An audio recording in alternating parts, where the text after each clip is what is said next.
Right, hello and welcome everybody to the ORL and FuturEsports Nations Cup by Mobiuz Gaming, the second round of qualifiers here. My name is Aladar, and joining me in the commentary box today will be Badgerman, and not only Badgerman, we've got a couple of interviews to bring you before we get underway here today as well. We have both Tsvetkov of the Russian team and Tianyu Tang from China joining us. So quickly, let's start with Tsvetkov if we can. Hello. Yeah, hello, of course. Indeed. So, quick question then. The first qualifier obviously didn't go very well for Team Russia, finishing down there in, I think it was 8th position. Do you think the second qualifier is going to be better for you guys? Yeah, things went wrong for all of us, unfortunately, last week. The best result was shown by Trabukin. It was before in Brazil. It wasn't our best tracks, and also we wasn't that lucky like we thought we would be. But this week might be better. The tracks are good. They're better than they were last time. But we had less time to prepare. This week was harder, so we haven't got enough time for practice. For example, first time I started practice Belgium was yesterday in the evening. Well, hopefully that won't hinder you too much going forward. And then second question real quick before we let you go. What are the teams you're most worried about here? A couple of new teams coming in as well as plenty of teams we saw last week. So who do you think is going to be the fastest team? Probably our strongest rivals are probably Turkey and Hungary. I know that they're really fast and it will be really hard to reach them. And I think they will be fighting for P1 this week. But still, I think we have some chances. We're not bad, so maybe we can fight with them. Why not? Everything depends on luck in the first two races. So if we will have good starting positions in race 1, we can make a good gap to other teams, which we will try not to lose in further two races. Indeed. Well, that sounds like a good plan to me. And thank you very much, Tsvetkov, for talking to us. And you can go ahead and get yourself prepared now. Bye. Bye-bye. And then on to Tianyu Tang then. Hello, Tianyu. Hi. Hello. Hi. So, obviously, similar story to Russia. You finished down in 9th last week for China. Is this going to be a better weekend for you guys? Yeah, last week was very tough. I started like P18 at the Brazil, the 5-lap race, and just it's a hard race for me, and just I can't get a good rate that. And I think we both ruined our strategy. We pitted like that 5 or 6 in Brazil, but it's too late for the medium to solve the strategy. So yeah, it was a hard time last week, but I think we can do better this week, and I think we can't do worse. The result could be worse than the last week. Yeah. And then do you share Tsvetkov's view about the best teams here, the teams to watch being Turkey and Hungary? Is there anywhere else you've got your eye on? Yeah, I think I agree with the Russian team. I think the team Turkey got the fastest driver on the track, and I think they can do pretty well. In this week's race, but I think it's according to the starting grid during the first 5-lap race in Bahrain. So yeah, let's see what we can do. Yeah, and speaking of Bahrain, is that a track you feel particularly confident at? Yeah, very luckily, I think the next week the F1 Esports China Championship got started, and we prepared for Bahrain for a long time. I think yeah, we are quite good at Bahrain circuit. So I think I think it's all about the starting grid. Yeah, I think we can do better. Yeah. Well, indeed. Best of luck for the day, and yeah, have a good time. Yeah. All right, so that is that from Tsvetkov and from Tianyu Tang then. And now finally, I'll allow my co-commentator here to talk. I introduced him a long time ago. In case you've forgotten, it's Badgerman alongside me. Hello. Yes, I'm very excited for this one. You did well with the interview. Really interesting insight there from the drivers. So Hungary, and I gotta say, I've been keeping an eye on the chat, and it's been a lot of Team Hungary spam. There's been a little bit of Korea in there. And there's been, I think, a mention or two of Russia when Tsvetkov was talking, and a couple Team Turkey as well. So I think it's pretty clear who the fan favorites are here today. But will they also be the favorites on track? That is the question that remains. Yeah, everyone let us know in chat who you're hoping will be the best team today. Right now, why don't we give you an idea of the format that you can expect from this tournament going forward, to give you guys a bit of a clearer idea of what exactly we are doing here. So there you can see you've got the 2 qualifying events. We are currently into qualifying event 2, and at the bottom there you can see the event details as well for today's races. Yeah, round 1 will consist of a 5-lap sprint race to determine the grid order. So we will have a 5-lap race with a random grid, and the drivers are bound to make up some positions if they want to start higher up in the eventual 25% race that gives the drivers the points. So the 5-lap race only to determine grid order for the 25% race. For the second round, no qualifying at all. We're just going to take the top 15 from race 1 and we'll switch them around. P15 starts on pole. The winner starts in P15. And we'll have another 25% race. And then for the third round, we're just going to have the bog standard, short qualifying, 18 minutes time. Try to set as many laps as you can. Considering the track, that's going to be a bit of an issue. Indeed. The drivers are now readying up, so why don't we quickly then skip to looking at the driver lineups as well. Just real quick here, so you guys get an idea of exactly who will be competing in the first round of competition. There we go. You can also see our 3 new teams here today. We have the Norwegians, we have the South Koreans, and we have the Brazilians joining us. Yeah, it's a bit of a shame that the Brazilians are joining for this one, because obviously we had Brazil as a track last week, but they just missed out on that. But I think the tracks that they will compete on today are just as good as the Autodromo Jose Carlos Pache was last week. But yeah, I'm very excited. The one name that immediately jumps out to me among those new teams is the very first name in the list. I think that would be Jarl Tyen. I don't know anyone else named Tyen.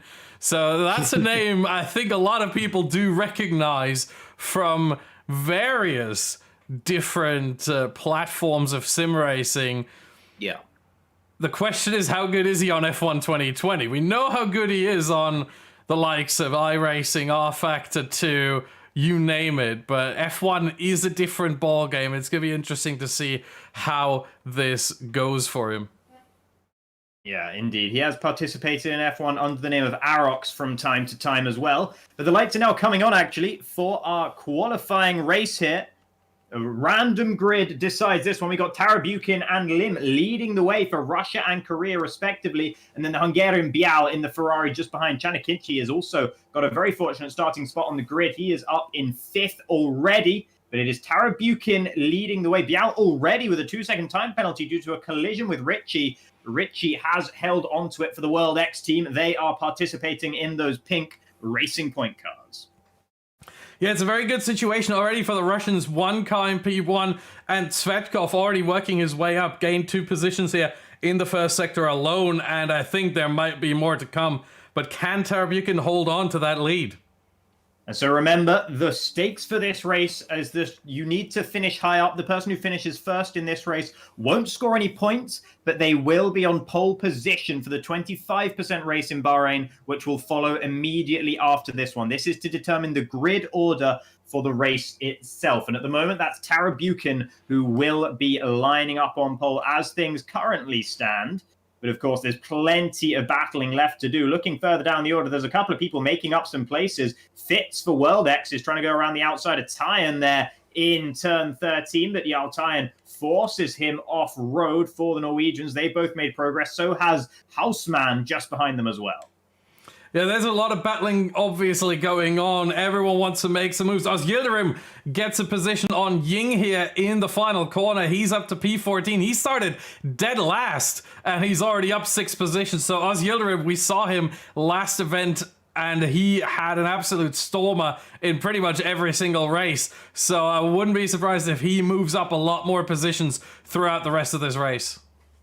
Yeah, Chen Yu Tang also just moved up a position ahead of Belgium's Sandra Van Sand, currently running in 6th and 7th, respectively. Boda, another Hungarian. The second of the Hungarians, only down in 8th position. Looks like there's a problem at the back. That's Eduardo Perondi for the Brazilian team, one of the new boys. He's gone round through turn 4. Not sure if there was contact or if he just lost the car. But as a result, he's down and out, pretty much guaranteed to be starting at the back of the grid.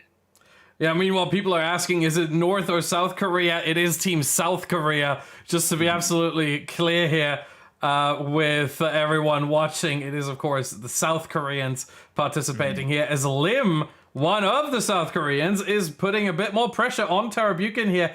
Gap under 0.3 of a second. There might be an opportunity, maybe into the final corner or into turn 1 if he wants to take his sweet time.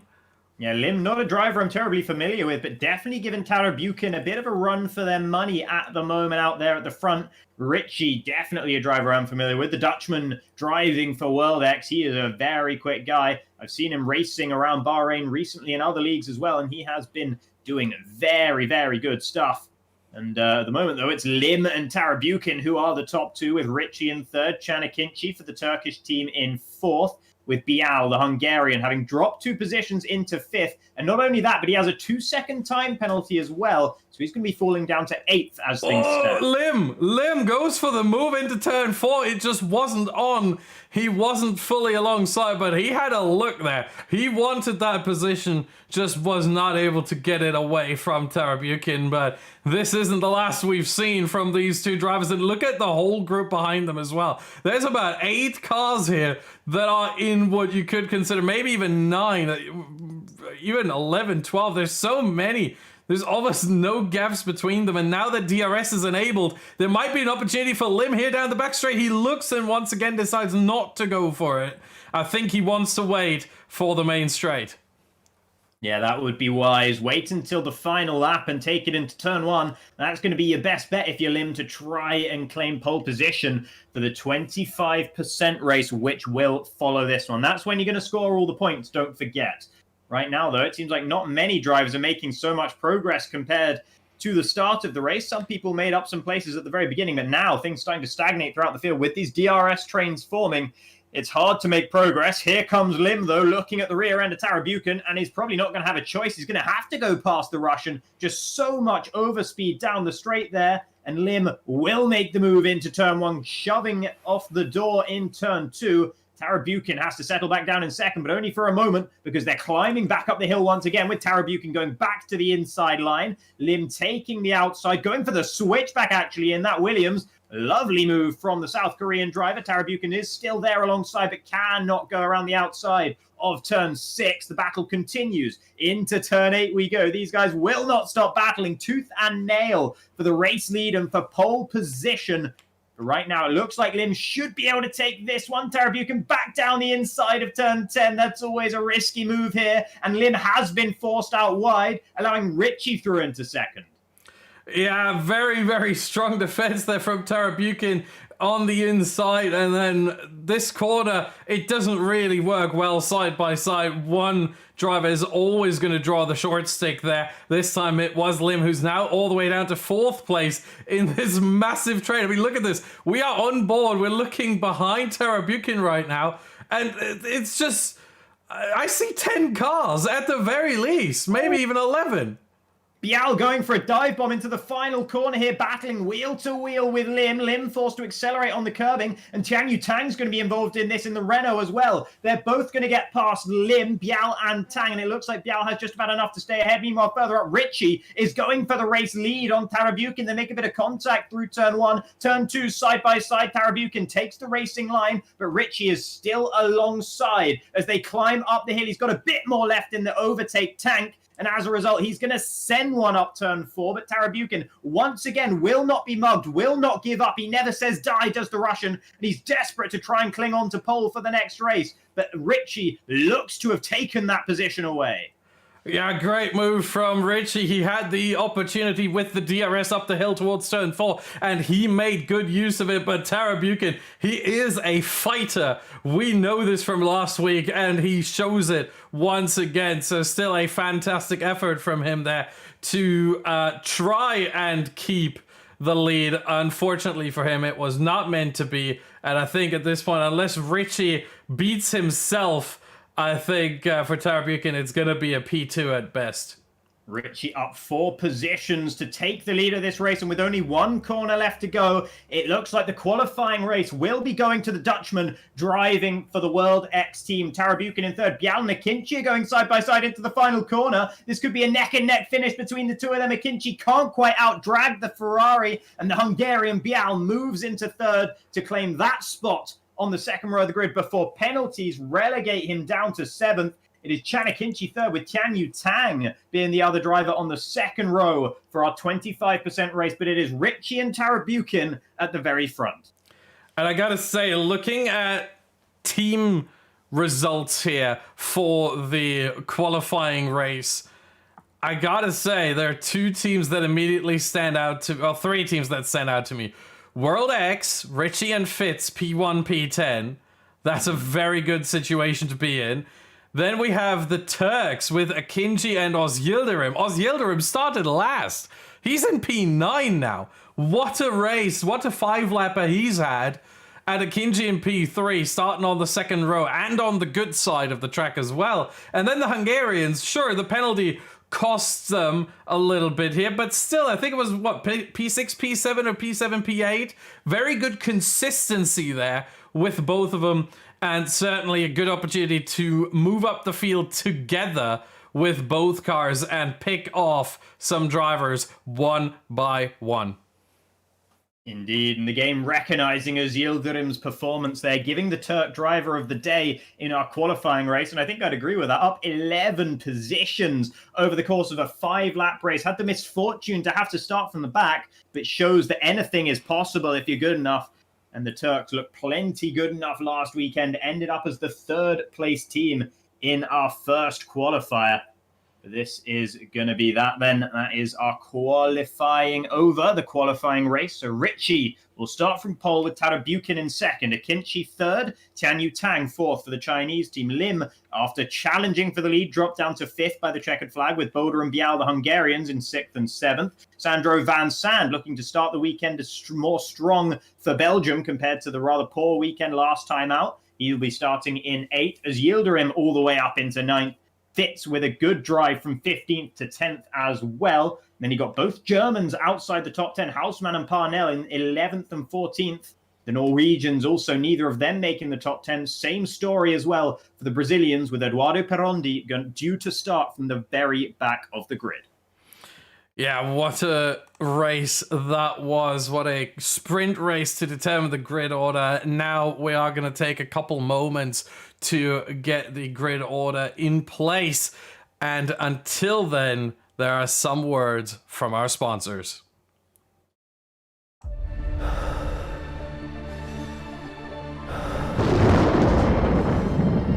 It's time now.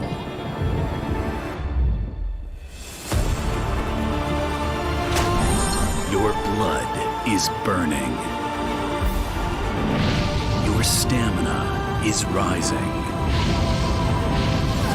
Greet all the challenges in your way.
Hey man, I just can't find a comfortable headset. I mean, I've tried everything.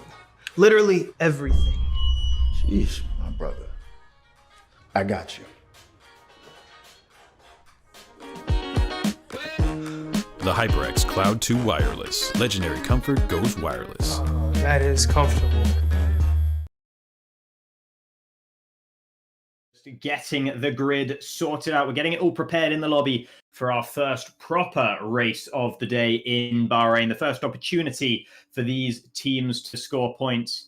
And the Russians, as well as the World X team, will be feeling good about their chances, with Richie for World X starting on pole and Tara Buchan alongside on that front row. And well, speaking of points, why don't we take a look at the points every team managed to score in our first qualifying round last week, because we got a lot of the same teams here for qualifier 2. Only 3 new teams joining us. The rest of them we've already seen. So let's take a look exactly at how the standings shook out at the end of last weekend.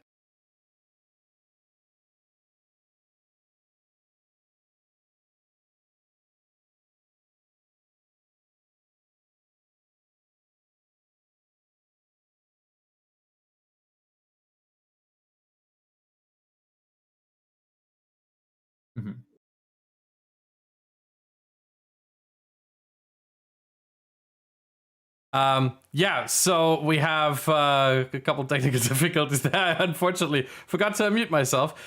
So we have Spain and Finland at 75 points each, but the Spaniards win this one on countback. That was last week, of course, where they won 2 of the 3 races and the Finns won the other one. So the Spaniards got this one on countback and are qualified for the main event. However, the Finns, most likely, from what we know, are as well, unless 2 teams tonight are able to beat 75 points. If 2 teams can get more than that, from what I understand from the organizers, if 2 teams are able to score 75 points or more, then they would beat out Finland. We have Turkey and Hungary, who did a very, very good job. It just wasn't enough, but this is why they have been named by both Svetkov and Tanya Tang as the favorites here. 64 and 63 points each. Very, very close it was for both of them, but they did not make it last time. But they have another chance here. And looking at the chat once again, I see a lot of hashtag Team Hungary, so they certainly have the support of the fans. Rest of the world, Germany, Britain, they all had different kinds of struggles. The Brits, very crucially, the connection issues for Dylan Warren last week were what absolutely ruined them. The Germans, I think they had a bit of bad luck with the sprint race where they both started. They have the same thing again, where they both in the sprint race had to start from far back, couldn't make up the positions, and from that point it was just a struggle. And then World X, yeah, I wouldn't count them out, honestly. They finished 15 points behind Turkey. Certainly have a chance to get something done here. I think they also had some bad luck with the random grid sprint race. This time around, however, it certainly is going better than we had Russia, China, and Belgium, all 3 looking to improve. And looking at where they qualified, I think they will all improve. The lobby is now up. The grid is set. The drivers are just setting up their own personal car setups as well. I've just heard a word from production that apparently we are struggling a little bit with getting the game sound coming through. I'm not sure if there's anything we can do to fix that or not. But regardless, we will be getting into the race in just 20 seconds' time. Or rather, we'll be getting into the formation lap of the race in just 20 seconds' time. This will be a 25% race here in Bahrain under the floodlights. And there'll be points available to the top 15 drivers. Not the top 10, but the top 15. It's an adjusted points system because, of course, with the team event, you want more drivers scoring points. But everyone starting and finishing outside of the top 15 in this race is a bit of a double whammy, because the top 15 finishes in this race will be reversed, and that will be the grid order for the top 15 in the next race for the starting grid. If you finish 15th, you will start the next race on pole position. If you finish 16th, you will start the next race in 16th. So if you are 16th and the car ahead is in 15th and they're close to you, you're going to want to make that move if you possibly can. Yeah, that's going to be the position. We saw this last time out, that everyone's going to, well, not everyone, but quite a few people are going to battle over. and try to get at least into the top 15. I think it doesn't matter as much if you do get 15th, 14th, or 13th, but you want to be inside the top 15. You do not want to fall out of that and be a part of the bottom 5 here, because the difference is just that much. Indeed. Looking at the tyre strategy here, several drivers opting for the softs, not too many, just the 4 of them. We've got Lim for Korea in 5th. He's gone for the softs for the start of this race. Liam Parnell for the Germans in 14th has also gone for softs. Ying for the Chinese team is going for softs, and Eduardo Perondi in 20th and last on the grid for the Brazilians has also decided to roll the dice and go for the soft tyre strategy for the start of this race rather than for those yellow-walled mediums. Yeah, it's quite interesting to see the soft drivers are going to do well early on. The soft tyre 1.1 seconds faster in fresh condition than the mediums. However, one thing that we do see around Bahrain fairly often is that this soft tyre is quite prone to overheating, and it's very difficult to keep it in check, keep it in a working range. So that 1.1 seconds on paper might not turn out to be that much when we get to the actual racing. Indeed, yeah, that can definitely fall away pretty quickly if those tyres start to get outside of that working range. But the drivers are now lining up on the grid for our first 25% race of the day.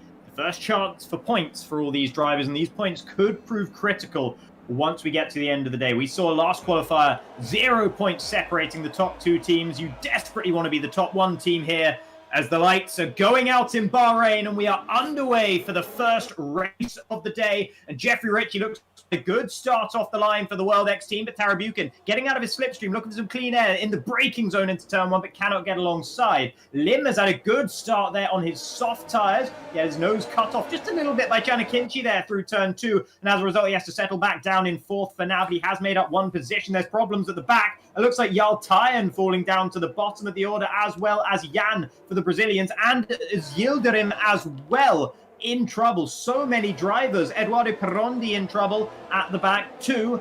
But at the front, Ritchie from Tarabukin, Akinci. These guys, they're all A-OK. Yeah, there's a lot of battling going on early on. Lim already almost alongside Akinji there was trying to, or was thinking about going for a move here down the left-hander, but decided against it ultimately. And we haven't had much change at the very front. The top 3 have stayed the same. Lim gained 1 position there on Tianyu Tang, and then Bial 2 positions on both Tang and his teammate Boda, who lost 2.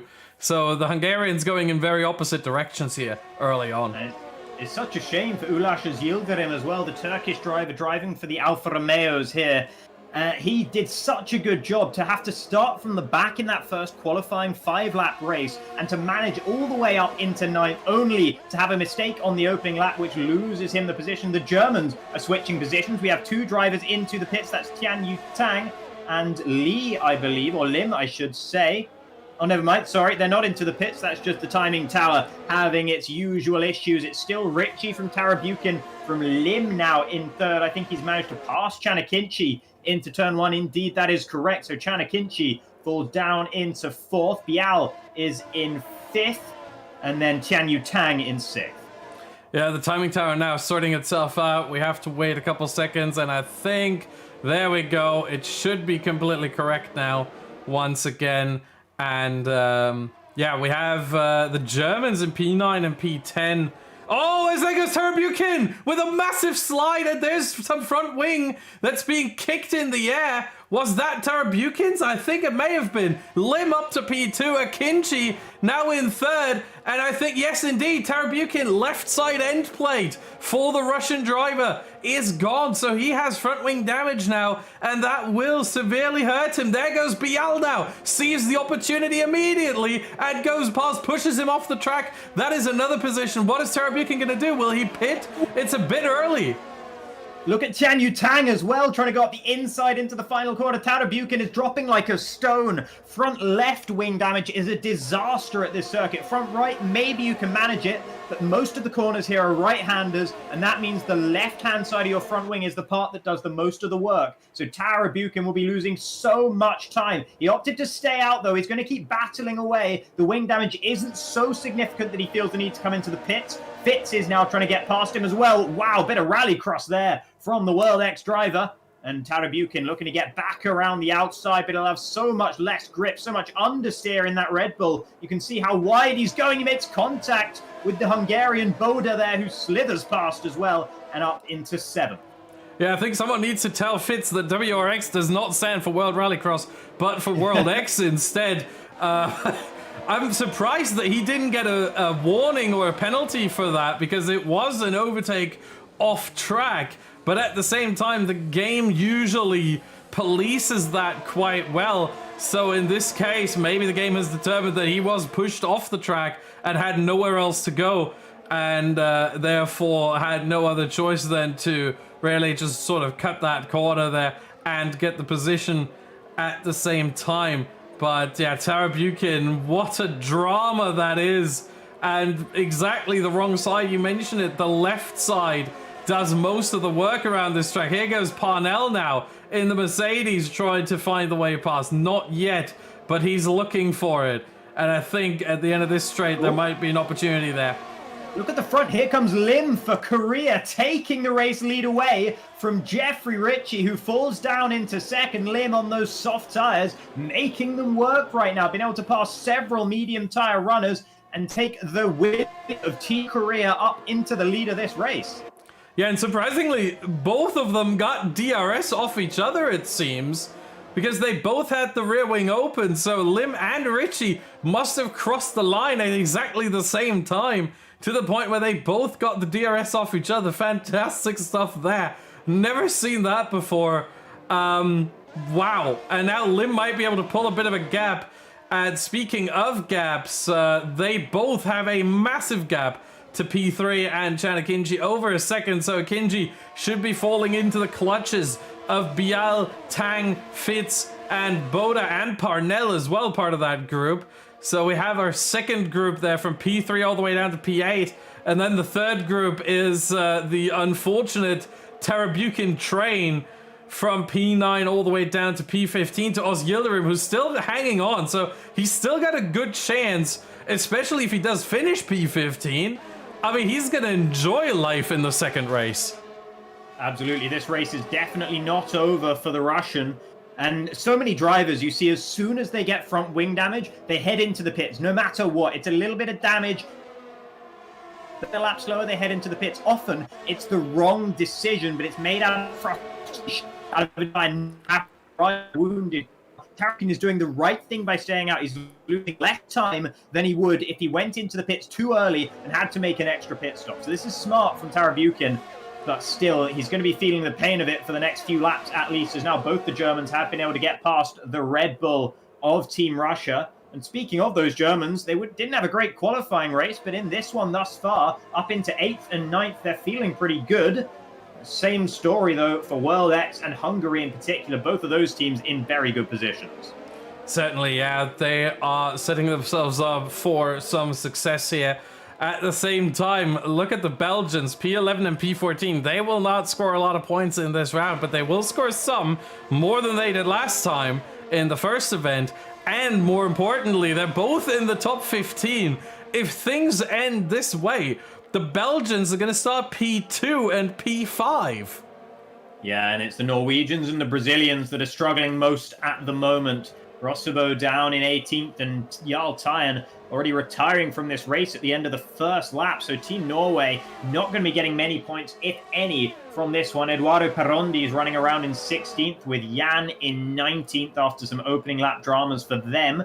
Yildirim has already pit onto soft tires, same for Rossabo, so these guys are trying to get to the end on this set of soft tires that they are currently on, as Yildirim is currently being held up, though, by Eduardo Perondi. He'll want to dispatch the Brazilian as quickly as he possibly can, because for sure he is going to be one of the fastest drivers once he can get into clean air. Boda and Tarabukin both into the pits. Tarabukin has finally been able to get rid of that faulty front wing. Yeah, I think it's now the time. If you want to pull an undercut, now is your chance if you started on the mediums to do that, as we saw there with both Boda and Tarabukin. Oh, and Svetkov spins! Svetkov spins! He was battling with Lee over P10 and was on the inside. We just caught the tail end of it there. He was a little bit too aggressive there, I think, and he has been spun around. Does he have damage? That is the question. That would be the second Russian. He does left side end plate as well. It's deja vu for Team Russia as Svetkov picks up exactly the same damage that Tarabukin picked up a few laps ago. Thankfully, Svetkov is basically in the pit window, can pit at the end of this lap, should be able to do that. And that will mean that he can get rid of that damaged front wing quick as possible. Rossebo has spun out as well. There was also an issue for Burton earlier on in the lap. So several drivers falling prey to the second sector of this lap thus far. But at the moment, out at the front, it's still Lim leading from Rich. Rossebo spinning again. What is he doing? He just completely... I think his tires are done. That's the one that I talked about this earlier, as Bial and Akinji are battling here over P3. Oh, this is getting close. Akinji almost losing the car there in turn 3. And yeah, that's what I was talking about earlier. With the tire temperatures, not only do you struggle to keep them in check, but once you do lose them, once they get too hot, there is no chance to get them back into the working range.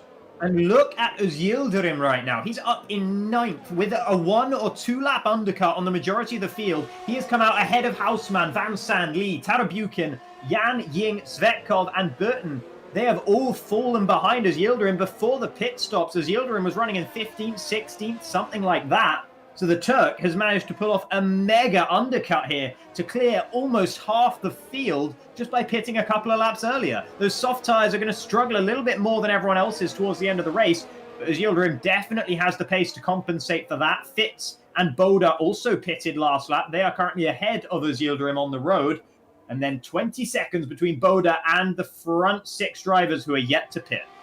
Yeah, that means right now that Yildirim is in a net 3rd place. Of course, there's still Lim to pit, Richie, Bial, Akinji, Tang. I think they will all be ahead of him, but that's not certain, and Parnell might find himself behind Yildirim here. So it's going to get really interesting as they all pit. So from this point onwards, with the top 6 on track now in the pit lane, it really is a dash to the finish, as we have 7 laps left. Everyone deciding to pit in the first half of this race.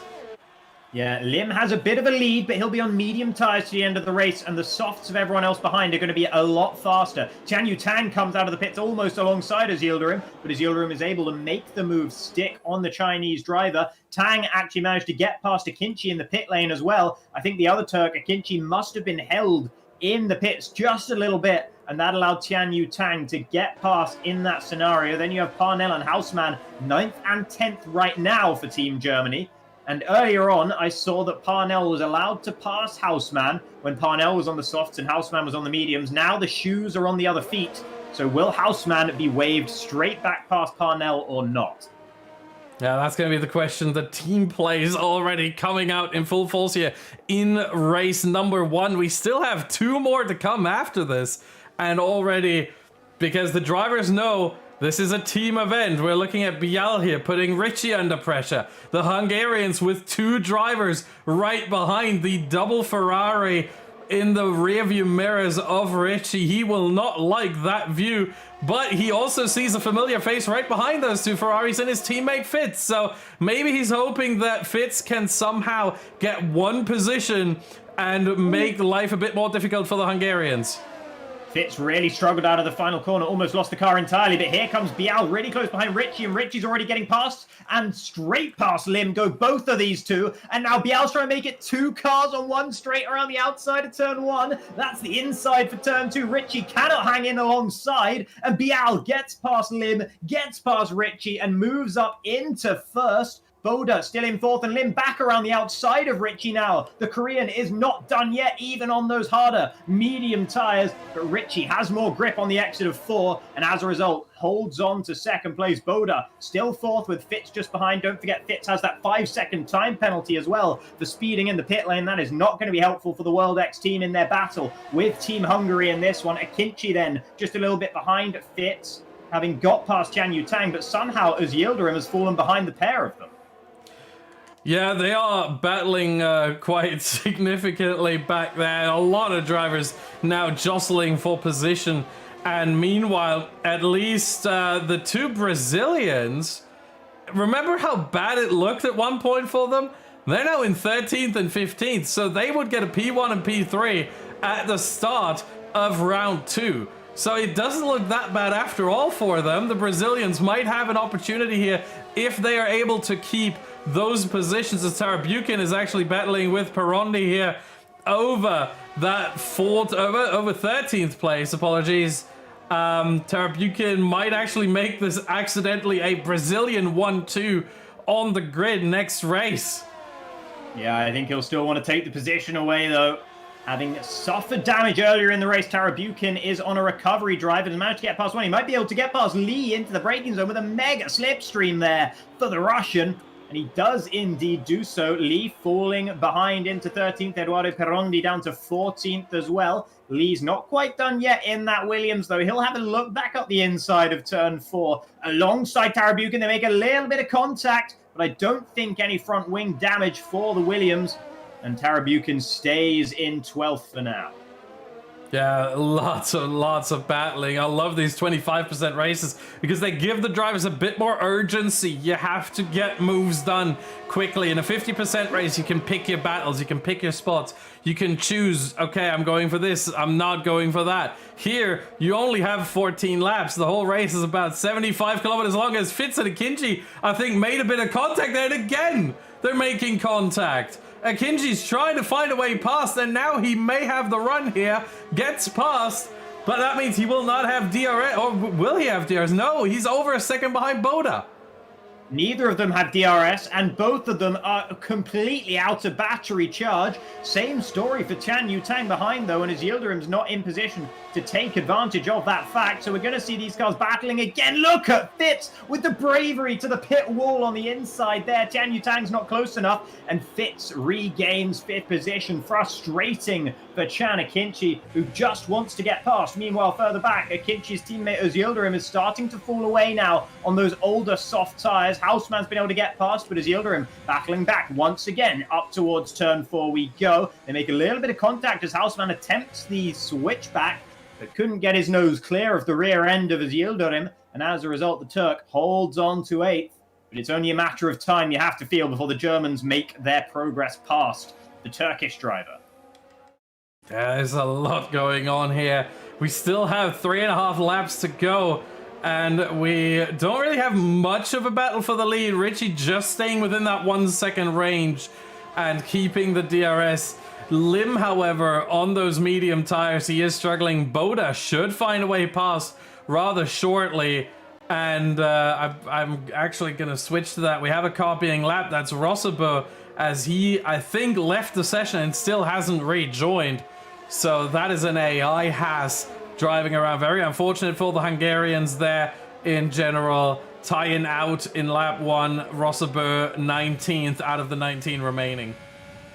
Yeah, indeed, and the Norwegian Rossabo's car might be getting in a little bit in the way here. It's only a ghost, but it can still be distracting, as once again, Fitz and Akinci are at it, and further up, Lim is battling with Boda as well. Boda's been able to get past the Williams, but Fitz and Akinci are still going side by side through turn 2. Fitz shuts the door on the Turkish driver for now. 4% left in the battery, and that means Akinci cannot hope to battle. Chan Yu Tang goes steaming around the outside, though, moving himself up into 6th position. Chan Yu said he was confident here in Bahrain, and he's showing exactly why. He's had some cracking pace thus far in this race, and might be looking to go up the inside of Fitz into turn 8. No, he's just going to back out of that one in the end. But Chan Yu Tang holding solid for Team China in 6th for now.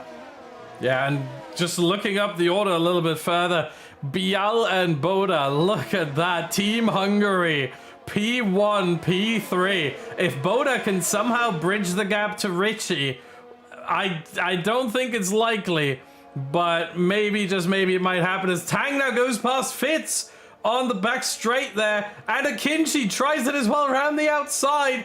Oh, they almost touch again. And Akinci, does he get it? He does, but runs wide as well. But I think he has the position. He does.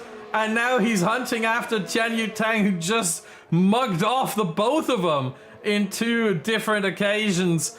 Akinci wants that position back, and he really has not a lot of time left to do so.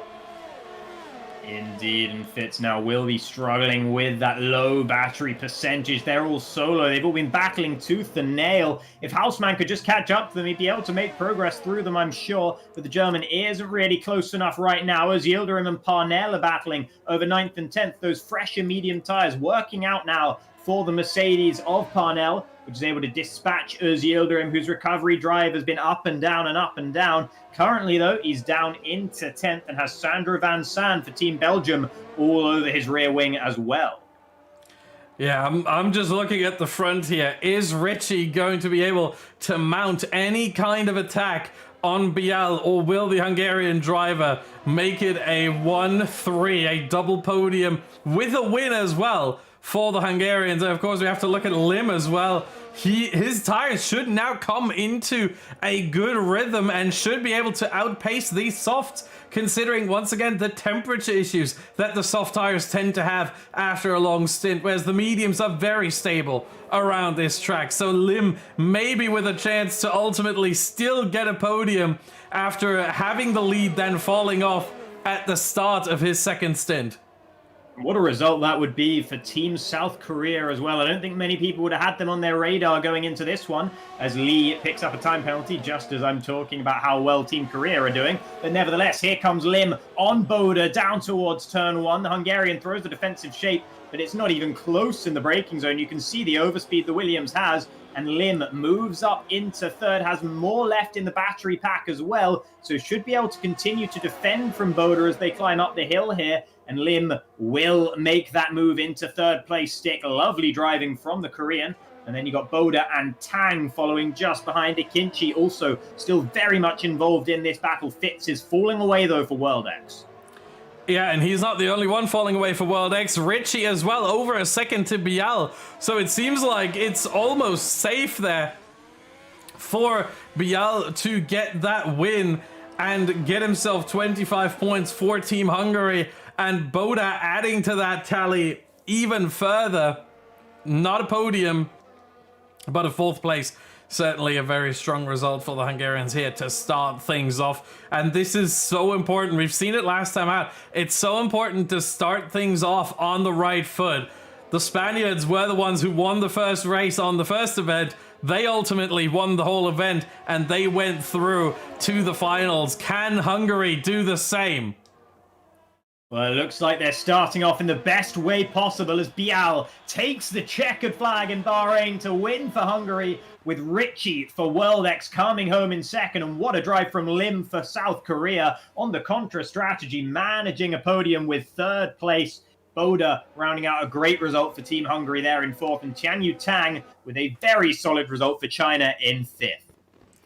Yeah, then it's a Turkish-German sandwich as Akinci and Yildirim are P6 and P9, and Parnell and Houseman right in between a P7 and P8. Then we have Fitz and P10 for World X with the 2nd car. Van Sand already getting more points in this one race for Belgium than Belgium got all first event. 5 points here. They did get 4 points last time out, so they're already off to a better start. Tarbukin 12th, Tretkov 15th. I mean, for as much bad luck as they had, both getting front wing damage, I think P12 and P15 is... I think they're going to be happy with that, because that's going to be P1 and P4 for this second race. Yeah, it gives them a lot of points to make up on the competition, of course, and you heard Svetkov saying it before the race. They believe they are in the battle to be the #1 team here today. And that is not the ideal way to start it. Some bad luck, some misjudgment, but none of that for Bial, who took the win here for Team Hungary, driving that scarlet red Ferrari. And you can see celebrating on the podium there. Yeah, I think the Hungarians are going to be happy, but there's no time for slacking. You can't just say, oh, we won this one, good stuff, now we're just going to, bring it home. You still have to fight for every single position, especially with the reverse grid coming up. 15th and 12th for the Hungarians. That's going to be their starting position for the second race. They're both going to start outside the top 10, and that is a mighty task. But if there's one track where you would want to start further down, where you'd be very much okay with starting further down, I think that one track is the one coming up. That would be the Autodromo Nazionale di Monza in Italy. Absolutely, what a track that is, and overtaking opportunities galore. Sometimes the DRS trains can take over, but nevertheless, it's always great fun to watch racing at Monza. We don't have any Italian team here today, unfortunately, but it would be nice if we did, because of course they would be driving those Ferraris, one would imagine, around Monza. It would be lovely to see. But as things are, there's plenty of teams that will be very interested in getting some good results at Monza. Yeah, I think it would be fun to see. The question is, which car would they drive? Would they drive the Ferrari? Would they drive the Alfa Tauri? Would they drive the Alfa Romeo? There's a lot of Italian teams in F1, So we don't really know. But let's quickly look at the driver lineup for round 2. No change for 5 of the 10 teams, as the Norwegians, the Turks, the Koreans, the Belgians, and the Chinese will all stay the same. The other 5 teams, World X, Russia, Hungary, Germany, and Brazil, will all switch out one driver each. Felipe Sosa coming in for Fitz for World X. We're going to have Napadovsky coming in for Tsvetkov for Russia. I hope I pronounced that correctly. Sele is coming in for Boda for Team Hungary. Dormeyer making his first race, his first appearance tonight for Germany for Hausmann. And Pedro will finally jump in as well for Brazil. So that's going to be our lineups. We will be right back after a few more words from our sponsors.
It's time now.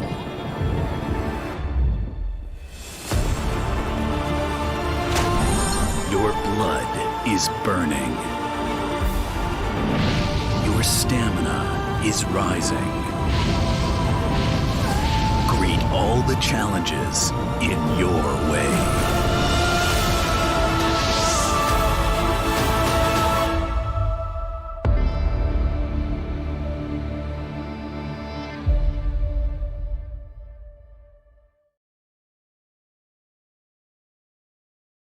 Hey man, I just can't find a comfortable headset. I mean, I've tried everything.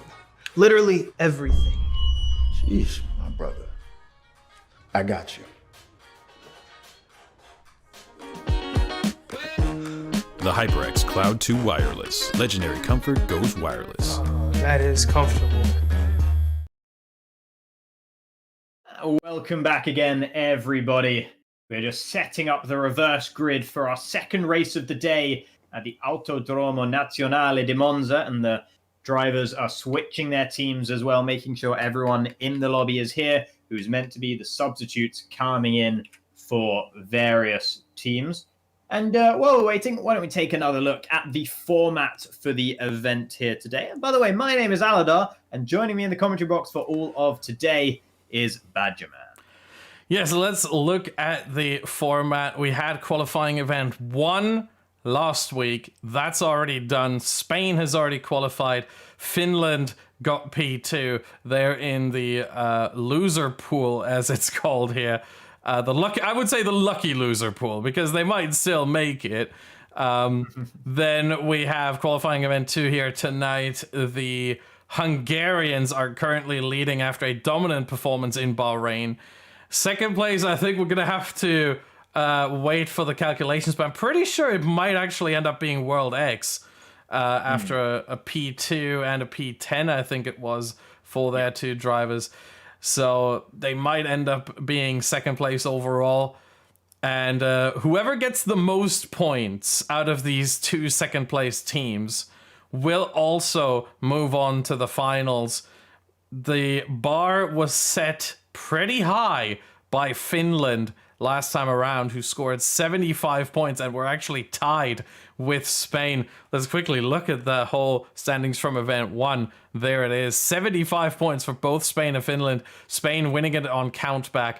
The Finns just missing out in a thriller at Suzuka.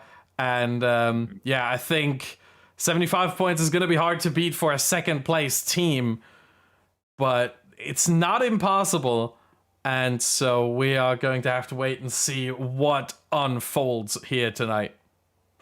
Yeah, it is a very tall bar, though, for these teams to aim for. That's 75 points. That was a very impressive performance from both Spain and Finland. And to have it so close at the top, with those 2 teams sharing the wins and all the major points, you know, that's always going to mean that the second place team has had a very, very good point score as well. So it'll be very impressive if anyone here today can beat that 75-point boundary, but that is what they've got to be aiming for in the back of their minds, as well as just trying to win straight up as well. Yeah, let's quickly go through the, not the whole format of the whole event, but just for tonight, the event details there at the bottom.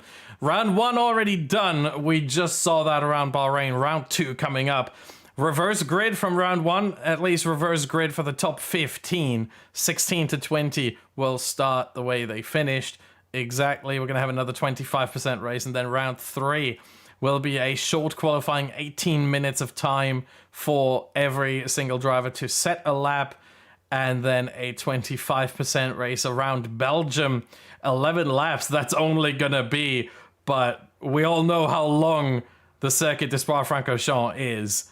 11 laps are quite long in general, and we finally do get the standings, the live standings in the chat as well. And yeah, unsurprisingly, Hungary leading with 41 points already. I don't think we had a team with that many points after one race last time around. I don't think the Spaniards had that much after the first race. World X is second with 27. South Korea in third with 20. Turkey 4th with 19. Germany 5th with 18. That is incredibly close right there. So the pack, very, very bunched up. China in 6th with 14. And we are waiting for the rest to come in. There we go. Russia gets 5 with a P12 and a P15. But those 5 points might be a bit deceptive. I'm telling you. They get P12 and P15 on the grid. Well, they got it last race, so they got P1 and P4 on the grid this time around. So they're starting very, very high up the order. Belgium 5 as well, Brazil 3, and Norway will be last on, unfortunately, 0 points. Indeed, yeah. Norway will need to step up in this one. Not the way they wanted that first race to go, that much is for sure. The drivers are now readying up in the lobby, so we'll be able to get in just a few moments' time for the race at Monza. But looking at that point gap between Hungary and World X, and then from World X down to South Korea as well, if these drivers aren't careful, Hungary are going to make this a one-horse race come the end of this one. People are going to have to be very, very careful not to let the Hungarians make too much progress up through the field. Otherwise, they could be guaranteeing themselves a spot in the Nations Cup itself pretty soon.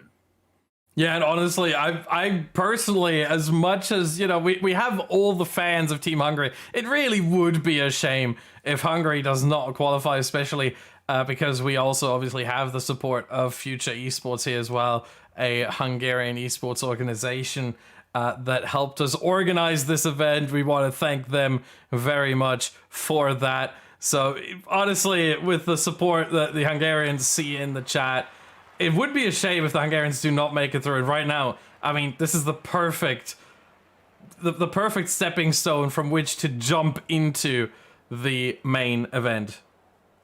Absolutely. Some Hungarian fans. I'm seeing some South Korean fans in the chat as well. Everyone, feel free to let us know who you are supporting here today, which team you want to get the best result, which team you want to progress to the Nations Cup itself, and also maybe who you think is going to be able to progress. I'm seeing a lot more hashtag Team Hungary's coming through. Definitely some very, very strong support for them, as always. Thank you guys all very much for coming and watching as well. There's some World X fan. There you go, Cryzix. Nice to see you as well, my good friend. Supporting World X here, but that's quickly getting lost in a sea of Team Hungary's. Yeah, very quickly. That's the theme throughout the whole evening so far, I gotta say.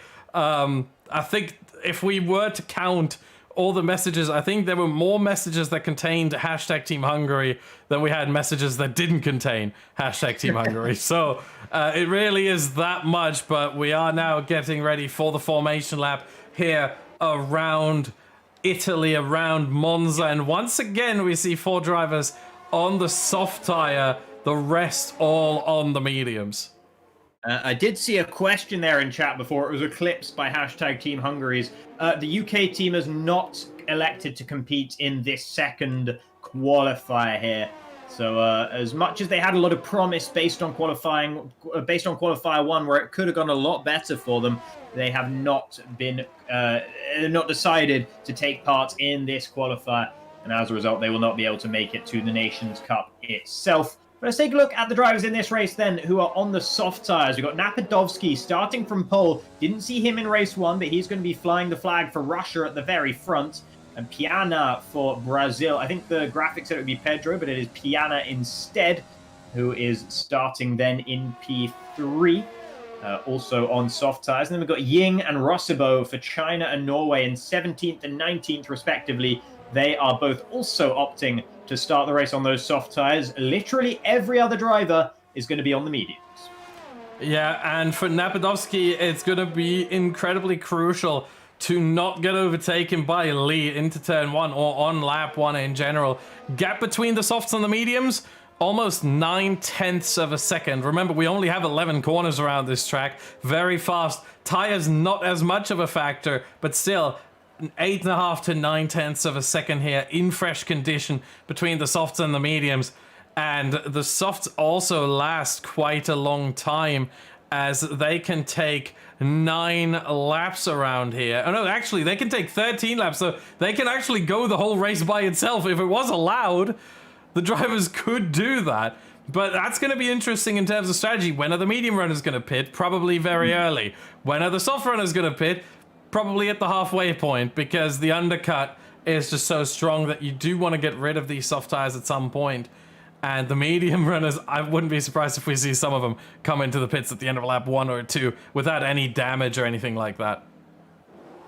Indeed, that's what we saw in Brazil last weekend. Some very early medium tire pitters, but right now we are underway for the second race of the day, and Napadovsky looks to have got a pretty clean start off the line. There's a racing point already all over the road. That's Felipe Souza, who's dropped 5 positions off the start, but Napadovsky leads the way from Lee in second. Trying to get around the outside is Piana, who goes up the inside now, pushing Lee wide, and the Korean is off, and there's a Turk off as well. That's a Kinchi, along with Felipe Souza, both of them falling down to the bottom. Sousa had a compromised start and now is involved in contact with a Kinchi as well. Lee, after being forced off at the exit of turn 1, has fallen down into 9th. Scheller getting up the inside there. Zeller, for Team Hungary, as he moves himself up into 8th, up 4 positions already for the Hungarians.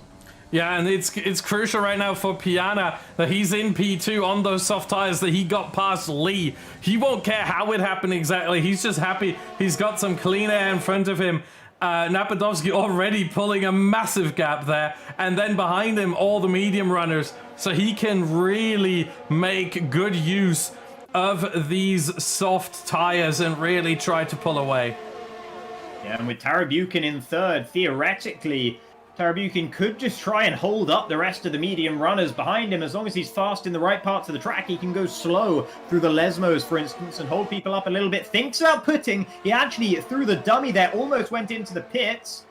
As now, once again, the timing tower will be sorting itself out in this scenario, but it is still Napadovsky leading from Piana in second for Team Brazil, and then Tarabukin third as Yildirim up into fourth after a good start for him. Andreas Dormeyer participating here as VSR. Andy is in fifth for Team Germany. Yeah, we gotta wait a couple of seconds until the timing tower sorts itself out once again. We are on lap 2, not lap 3, so don't be fooled by the graphics here, as Piana is still in second place, and now it has sorted itself out. We're still waiting for the lap 2 to appear, if it does, but just pretend that it says lap 2 there instead of 3. Yoltayan and Akinci, they've come together. And yeah, Yoltayan, something's gone wrong there for the Norwegian. He's down into 19th, and he's just driven off straight into the barrier. He retired at the end of lap 1 in the first race. He's retired at the end of lap 2 in the second, and a safety car is brought out by Yoltayan's actions. Yeah, I understand the frustration. Second race he retires in, really not going to plan whatsoever. But yeah, this definitely changes the complexion of the whole race. Napadovsky in the pit. I think we will see almost everyone in the pit lane. Piana in, all the medium runners as well. This is going to change the whole... This is going to change everything. We're going to have a dash to the finish on the softs and on the mediums. Double stacks galore as well. Everyone's coming in. Look at Ying. Ying's going for it. Ying is staying out.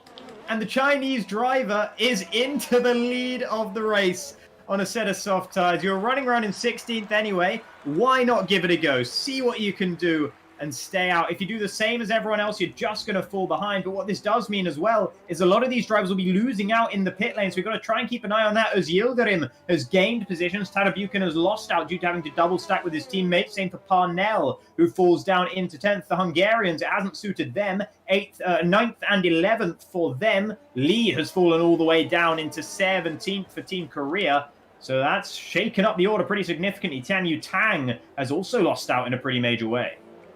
Yeah, lots of changes there. Ying, biggest gainer so far, but obviously still had... Hold on, does he have a pit? Yeah, he does have a pit. He's the only one yet to pit.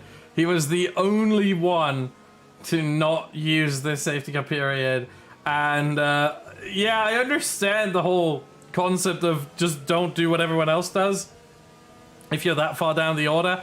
But at the same time, with a 25% race, the only thing that could save him is going really, really long into this race, and then another safety car, virtual safety car, right at the end, or exactly when he comes past the pit lane. Otherwise, because he has to pit once again, everyone else doesn't, that's not gonna work for him whatsoever. It's a moonshot for Ying. It's just hoping against hope, hoping for a miracle in this race, but he wasn't going to score many points otherwise. Being down there in 16th, it was going to be very hard to fight up through the field. So I think it's an interesting call at the very least, and I'm glad myself that Ying has decided to go in this direction. No, he goes now. He goes in the pit lane now. Ying, oh, come on. I was just saying how much I like the fact that he stayed out, and now he's back into the pit. So never mind, ignore all of that. Ying just hits a lap later than everyone else and loses a couple of extra track positions. Yeah, that being said, though, it might not be the worst decision to still go into the pit lane. Obviously, he wanted to avoid the double stack while everyone else just went for the double stack. But now he has one lap fresher tires. So he might be at an advantage here. The one thing I'm surprised by, personally, is that... Can do 13 laps. Surely, they're going to be pretty good to the end. All tires can do 13 laps, even the softs. Tires are not an issue here whatsoever, as even the soft tires last long enough to do that sort of distance around here. This is a very, very friendly track for the tires, but yeah, Ying now down in P18, and Sosa in P19. He's still catching up to the field. Don't know what happened to him there, but I think once he caught up, we will see the safety car come in at the end of this lap. We're waiting for the notification. Let me just quickly check where the second sector split is. There it is. Okay, I just had to quickly check on the track map. So we should get the notification about now. There it is. There you go. Wonderfully done there. Wonderfully My done. predictive powers coming in handy once again. So safety car in this lap. At this point, Napadovsky is leading the field. He is the safety car right now as the actual safety car. You see it shooting off in the distance there. It's making its way into the pit lane already. Napadovsky controls the field, and he decides when to restart the race. He can floor it as soon or as late as he wants to, as long as it's before the line. Ooh, Piana, maybe just getting a little bit too aggressive with this restart here. It's And up he's to going. Napadovsky where we go, and the medium tire runners are now underway as Yildirim's had a great restart though, really close up behind Piana, going for the slipstream down towards turn 1, but Piana seems to be running lower downforce, and he's actually getting a slipstream off of Napadovsky. Napadovsky already going defensive into turn 1. That might compromise him on the exit as he clunks the curb there. The car struggling with that sudden loss of traction, but holding on to the car and holding on to P1 for now is Napadovsky. As Yildirim, though, he's got to feel like he's in a great position right now. 2 medium tire runners ahead of him, and he's on these softs, and he's one of the fastest guys out here up the inside of De La Roggia. He goes, and that's 1 checked off the list already. Piana down into 3rd, and now all as Yildirim has to do is get past Napadovsky and drive away into the sunset. Yeah, this early safety car here, really a blessing for everyone who started on the mediums, as they are now immediately on the front foot and they can attack on these soft tires. Once again, 9/10 of a second faster, the soft tire, compared to the mediums in fresh condition. So really a huge advantage here early on. And by the end of the race, that gap at this point, I think it will be down to almost nothing. But even then, right at the end, I think the soft tires should still be a little bit better than the mediums until the very end. Here goes Oz Yildirim down the inside of Napadovsky. They are alongside. And will he get it? Oh, they're still side by side into the braking zone. And Napadovsky yields the position there. And Oz Yildirim into the lead. The question is just how much is that going to help Turkey? Because the Kinji's down at P16. Yeah, Kinchi, after that lap 1 incident, has a lot of ground to make up, but as Yildirim is doing his part for the team right now, as Tadej Buchan is looking to try and get past Piana, Andreas Dormeyer was also able to get past the Brazilian into turn 1. So he is as Yildirim's main challenge for the win in this race. You would have to imagine. Imagine that Napadovsky is going to fall prey to Andreas Dormeyer in the next. Oh, I think we have some head start. Oh, there we go. You just cut out for a second there. Apologies for these technical issues. We are doing this all remote, COVID and all, obviously. This is all remote, so a couple issues here or there might happen. Apologies if Aladar does cut out. But yeah, I think Andy Dormeyer is getting closer and closer here. It is only a matter of time until Napadovsky falls victim to him. No DRS either for Napadovsky by the look of things. I don't think he was in range when he got to the detection point, and that is going to allow Andy to pull right up to the rear end of that Red Bull. Oh no, of course, DRS not yet enabled. Yeah. So it's not going to make the difference. And Napadovsky is just clinging on with his fingertips right now, holding on in that DRS range desperately. Needs to try and stay within a second of his Yildirim, but that is easier said than done, that is for sure. Further down, Richie and Parnell are battling, with Bial getting involved as well, trying to go around the outside of Parnell through Curva Grande, but it is Parnell who has the better run onto the rear end of Richie once again. The World X and the German driver going to be maybe side by side into De La Roggia, but they back out of it there. Richie up into 9th, Parnell sitting in 10th for now, with his teammate Andreas Dormeyer up in 3rd. And meanwhile, Lim was almost going for a move here on Van Sand. Decided against it at the final moment into Lesmo 1. That would have been an overtake and a half. Van Sant got De La Roggia slightly wrong, and so the opportunity opened up to a degree for Lim, but he decided against it ultimately and stays in P7. Van Sant currently on track for what would be Belgium's best result by far. Burton is still there in 14th, just about inside the points for now, but Akinci is harrying him at the moment, wants to get past the Belgian, wants to make his progress up through the field, and I'm sure he will know that he could do this. On raw pace, he's top 5, you'd have to imagine. And he'll want to try and get past. Meanwhile, further up, speaking of getting past, there is Andreas Dormeyer up the inside of Napadovsky. Will Napadovsky try and battle back around the outside? Yes, he will, but there's contact.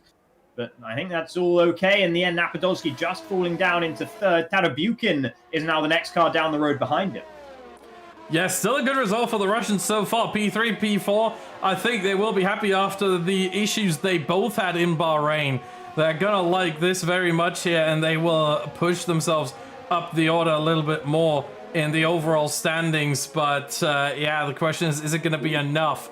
Looking at the Hungarians right now, they're the points leaders, P8 and P11, Selle and Bial.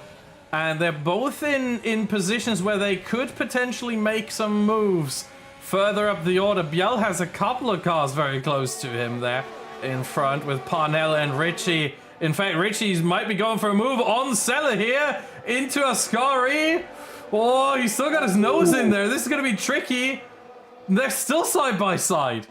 This is the first and second place teams in the standings right now. Zeller has a better run down towards Parabolica though, and will be able to hold on to 8th, but he's outside of DRS range of Sandro Van Sand up ahead, so this should be a nice easy move for Ritchie down into turn 1 with the DRS. However, the Dutchman has completely depleted his battery, while Zeller still has quite a lot left to play with in that Ferrari, so the Hungarian might still be able to keep the World X driver behind. It's a late dive from Ritchie. Jeffrey Ritchie going for it. There's a bit of contact, a bit of wheel banging. There's space left on the exit of turn 2 though, and Ritchie will use that to try and get the power down. Under traction he goes, but towards the end of Curva Grande he's going to start falling back because he's got nothing left in his battery, whereas Zeller can still deploy a little bit more overtake mode. They're still side by side into De La Roja, but yeah, back out allows Ritchie through. Ritchie though does have time penalties, so he needs to get a wiggle.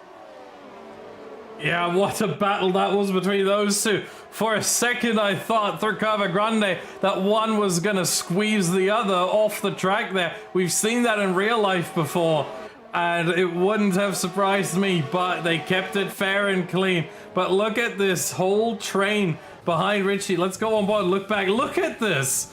There are about 10 cars, once again, that are behind Ritchie there. Just one after one after one after one. Remarkable. So very close, all these drivers in this DRS train right now. And that is exactly not what Can Akinci wants, because he needs to make progress up through this field if Team Turkey are going to have a result capable of backing up as Yildirim's first place finish as things currently stand. Tarabukin's been able to get past Napadovsky down into turn 1. Lim has been able to dispatch Piana as well. Now Ritchie and Zeller, they're back at it once again. Zeller keeping his nose in the inside of Ritchie's car there through turn 2, but he can't get the power down on the exit. And as a result, he drops back down into 9th again. Liam Parnell going to be interested. Same for Bial, as there's a bit of a cork in the bottle, and that cork's name is Jeffrey Ritchie. Yeah, the question is the cork going to pop, or is it going to stay in the bottle? 4 laps left, not even 4 full laps, about 3.5 really at this point. And Jeffrey Ritchie doing everything he can to hold on to this 8th place and keep the Hungarians behind. I think the worry here is if Selle and Bial can make it past, all of a sudden Van Sand is on the table, Piana might be on the table, Lim might be on the table, Napadovsky and Tarabukin may be as well. We know how quick the Hungarians are, and Parnell in there might also have a chance there to get a really good result for Germany, with Dormeyer in 2nd right now, putting some pressure on Oz Yildirim. So we haven't seen the last of this battle either. Dormeyer going out of the slipstream there to cool the engine down a little bit, I would assume, to make sure that he doesn't just run in the wake of Oz Yildirim the whole time, but also cools down the engine a little bit. What a slide from Oz Yildirim on the exit of the first chicane there, and this might open up the opportunity for Dormeyer. He's really close now. He's really close, but he's not deploying his overtake. He's being conservative. He's playing it smart, keeping a cool head under this circumstance right now to try and make sure that he is in position to pass his Yildirim at the right time. If he passes him too early, the car in second often is the one in control at tracks like this when overtaking and slipstreaming is relatively easy. So, as Yildirim is happy to be out there at the front, but Andreas Dormeyer, probably won't mind too much that the Turk is ahead, because he'll want to pass him on the final lap to leave no scope for Yildirim to fight back. Yeah, and just to quickly look at the battery charge, we see there on the wheel just about 40%, just over 40% for Dormeyer. Yildirim himself also with around 50%, so pretty much on equal footing, those two. No advantage either way. Yildirim has enough to defend with. Here comes Dormeyer. Dormeyer looking for the outside towards turn one as Yildirim is still alongside in the braking zone and brakes later than the German. He can cut the inside, that's perfectly fine. And he's given space on the exit of turn two as well. But it looks like Dormeyer's just got just about the better traction there, despite being on the slippery part of the track. Now, through Curva Grande, turn three and down towards turn four. It's an elongated straight effectively, and then a braking zone here for De La Rogia. This chicane, Andreas Dormeyer makes the move stick. And as Yildirim falls down into second, question is, can Dormeyer now drive away from the Turkish driver? Can Yildirim keep him within sight? He's had a moment there through Lesmo 1. He needs to try and keep a cool head, get back in control of that Alfa Romeo. Yeah, this is not over. We haven't seen the last of these two. We know how quick they are. There certainly is a chance as Richie still keeps this whole train behind. Half a second. As he is now behind Van Sand as well. He's caught up himself to Van Sand. So that's a battle over 7th place there that might unfold. Someone just re-entered their car, I think. I didn't see anyone leaving, but we lost all the intervals, so let's quickly dispatch of them and just look at the position change here until we get the time data back. Final lap of the race. Dormeyer leads for Germany. Yildirim behind in second. The Russians, strong team result. P3, P4 right now. Yeah, Yildirim just wasn't quite close enough in the braking zone. He needs a perfect exit of turn two here. And then maybe, just maybe, he can use whatever overtake he has left to try and get alongside Andreas Dormeyer in towards De La Rogia here. This is the last good overtaking opportunity, and he's not close enough now. It's just up to the exit of Lesmo 2, and Andreas Dormeyer needs to nail that. He's actually out of trouble through the exit of this part of the De La Rogia chicane through Lesmo 1 as Yildirim goes. They make contact, but they both just about hold on to the cars. That was opportunistic at best for the Turk there, but he almost managed to take advantage of Dormeyer's mistake on the exit of De La Rogia. Pressure on for both of these drivers. But look at the run down here, down the hill, and then back up it towards Ascari. He's getting a better run as Yildirim, but he doesn't have enough straight left. And that means that Andreas Dormeyer still is in the lead of this race. Tarabukin closing them down in third, but he's going to be arriving to the party just too late. Andreas Dormeyer looks to have sewn it up here, and this would be a very big result for Team Germany. Through Parabolica we go.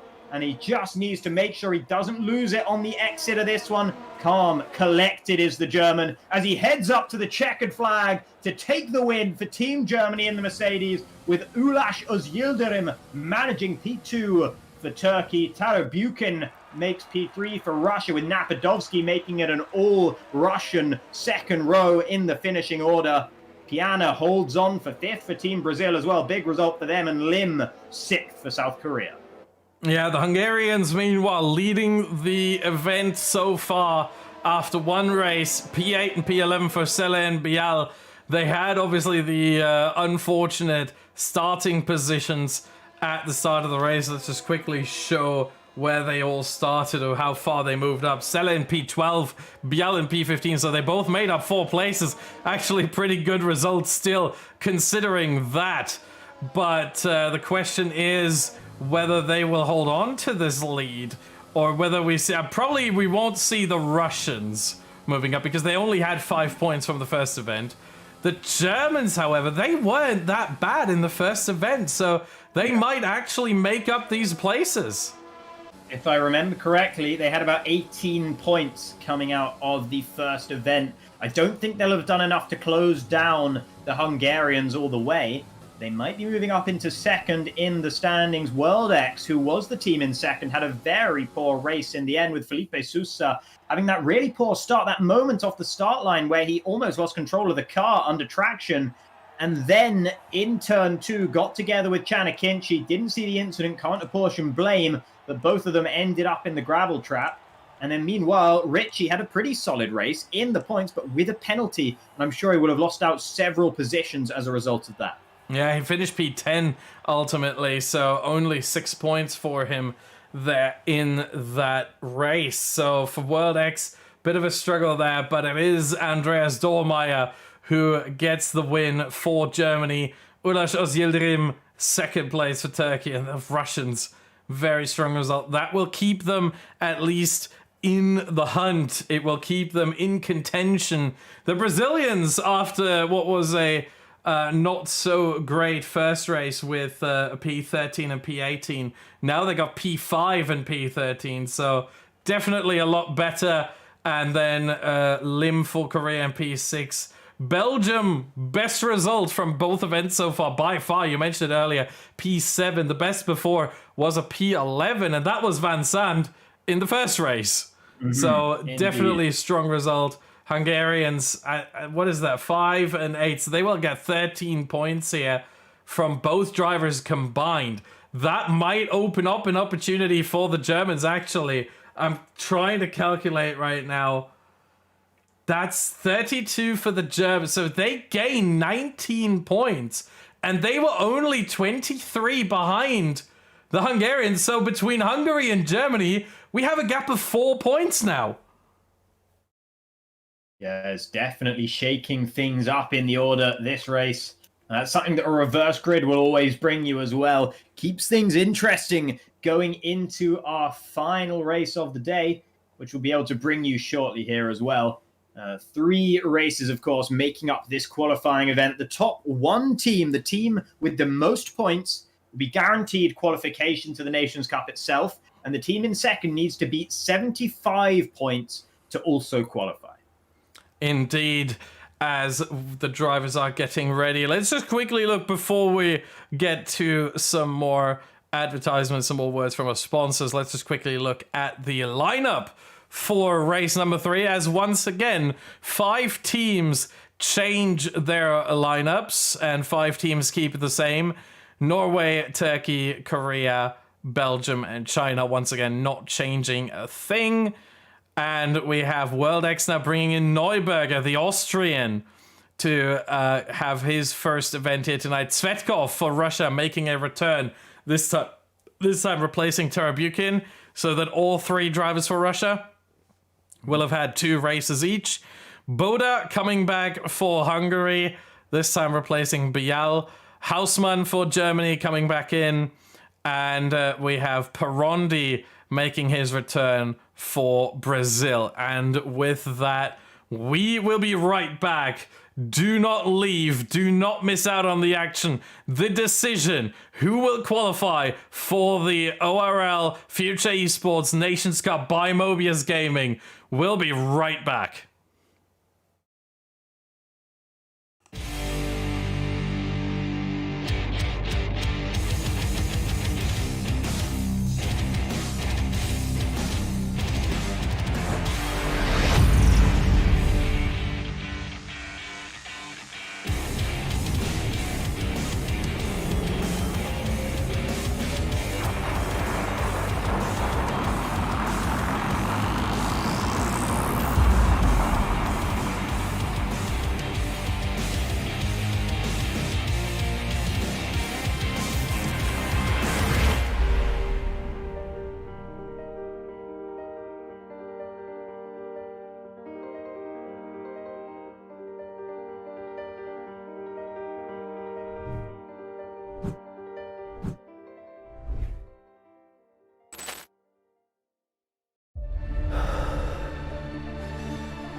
It's time now.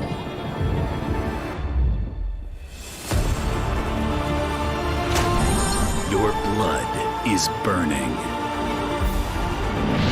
Your stamina is rising. all the challenges in your way.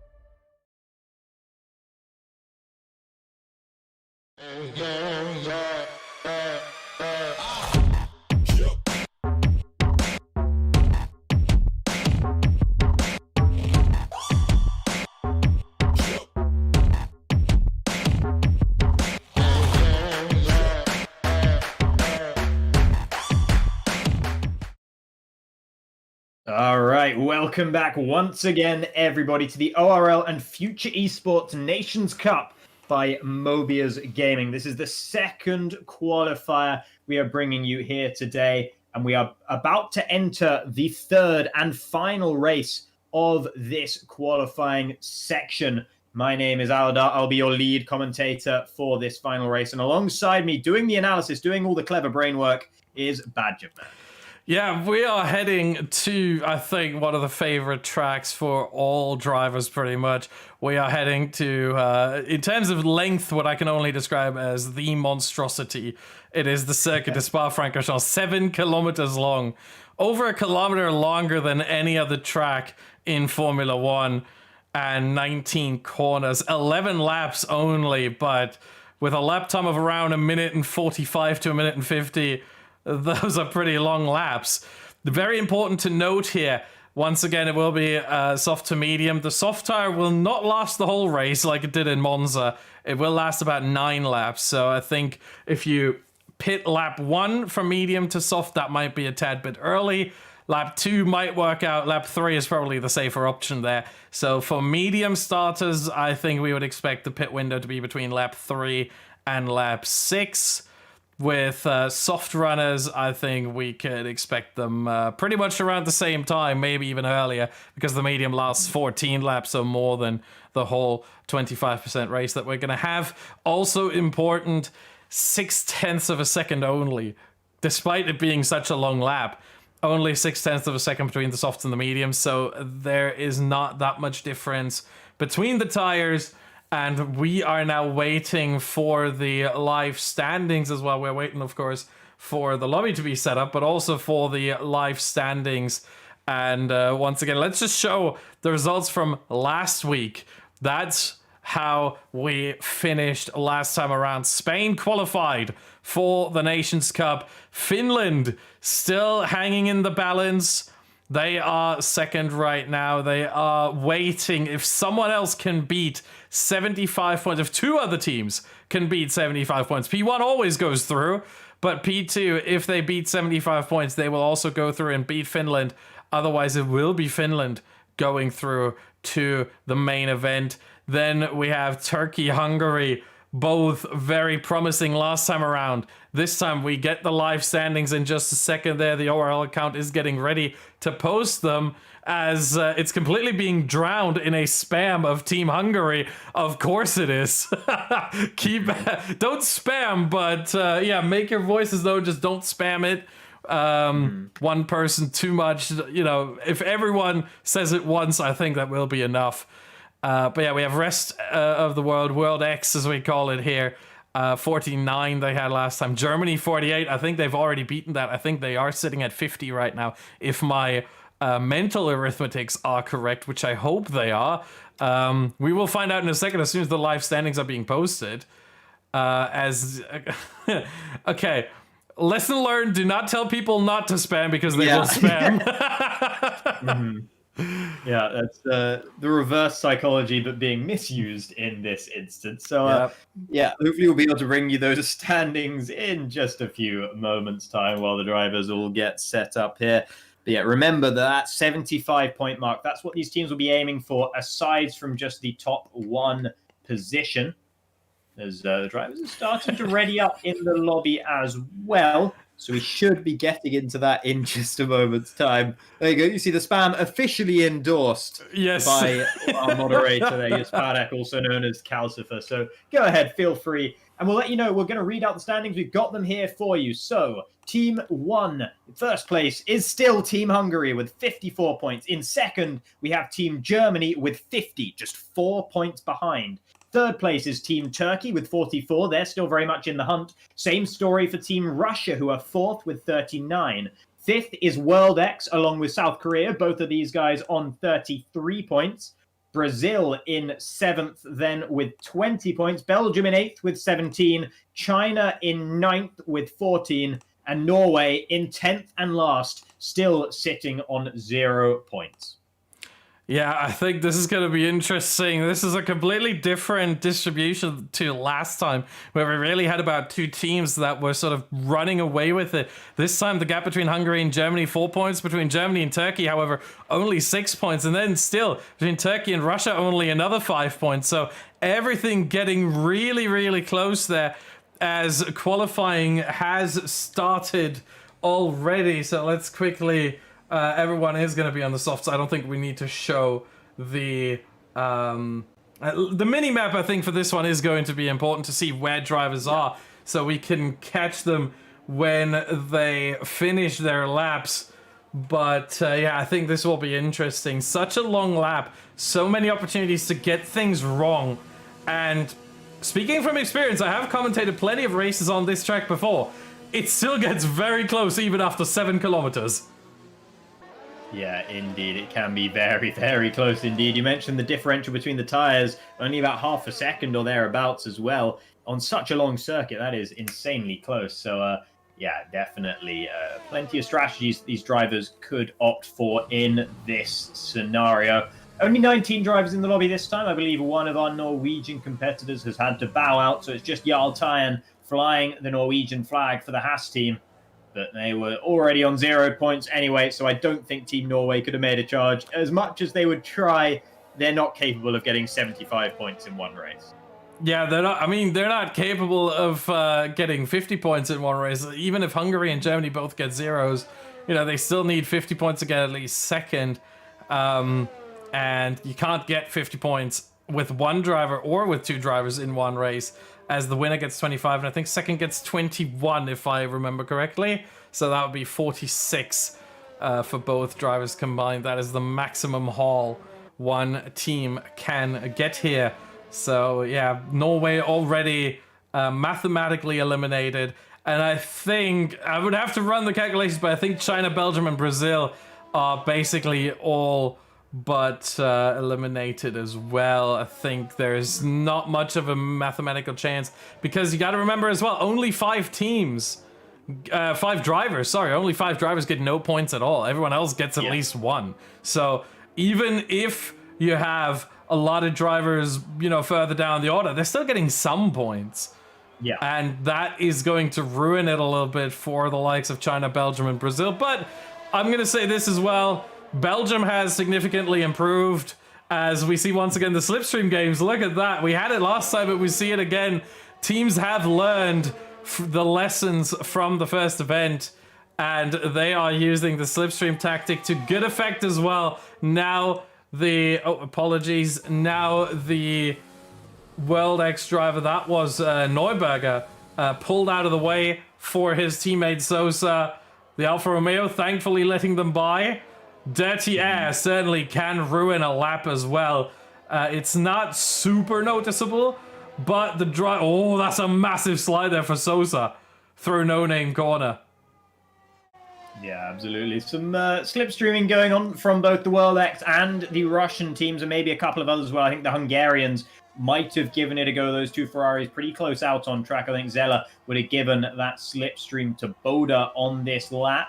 But the World X driver of Felipe Sosa is going to be the first one to set a lap time here. So let's see what he's going to do in the Racing Point. The Brazilian, but not driving for Team Brazil, driving for the International World X instead, alongside his Austrian teammate in this race in the form of Felix Neuberger.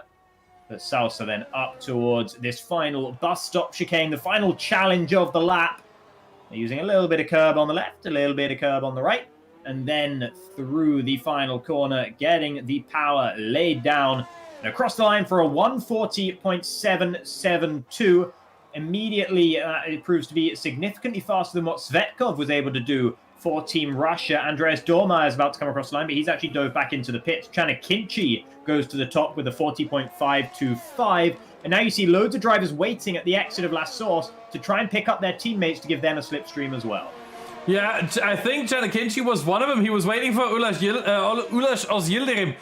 Difficult name, apologies. But there was a Red Bull in between. There was a Russian driver in between, and so he couldn't pick up his teammate there. And so he had to pull out of the way altogether. So Ozyildirim, no slipstream down the straight, although kind of with the Russian in front. I think that's Napadovsky, who himself got slipstream off of Tsvetkov. Exactly, so kind of a double slipstream for Ozyildirim, but he runs wide on the exit of Le Camp and picks up an invalidation. So Ozyildirim will have to go again, because this lap time will not stand for the Turk. He was going to be driving the whole lap in dirty air anyway, so it probably wouldn't have been the best he could possibly offer, but his teammate is provisionally, at least, on pole position. Chanakinchi at the top with Boda in second for Team Hungary, Felipe Sousa in third, and Lim for South Korea there in fourth.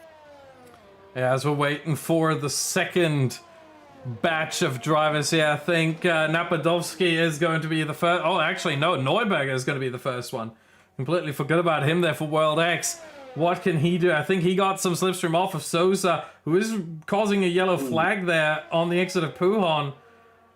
He's going really slow there, trying to let other cars by as well. There goes Neuberger, meanwhile, through the bus stop and towards the line.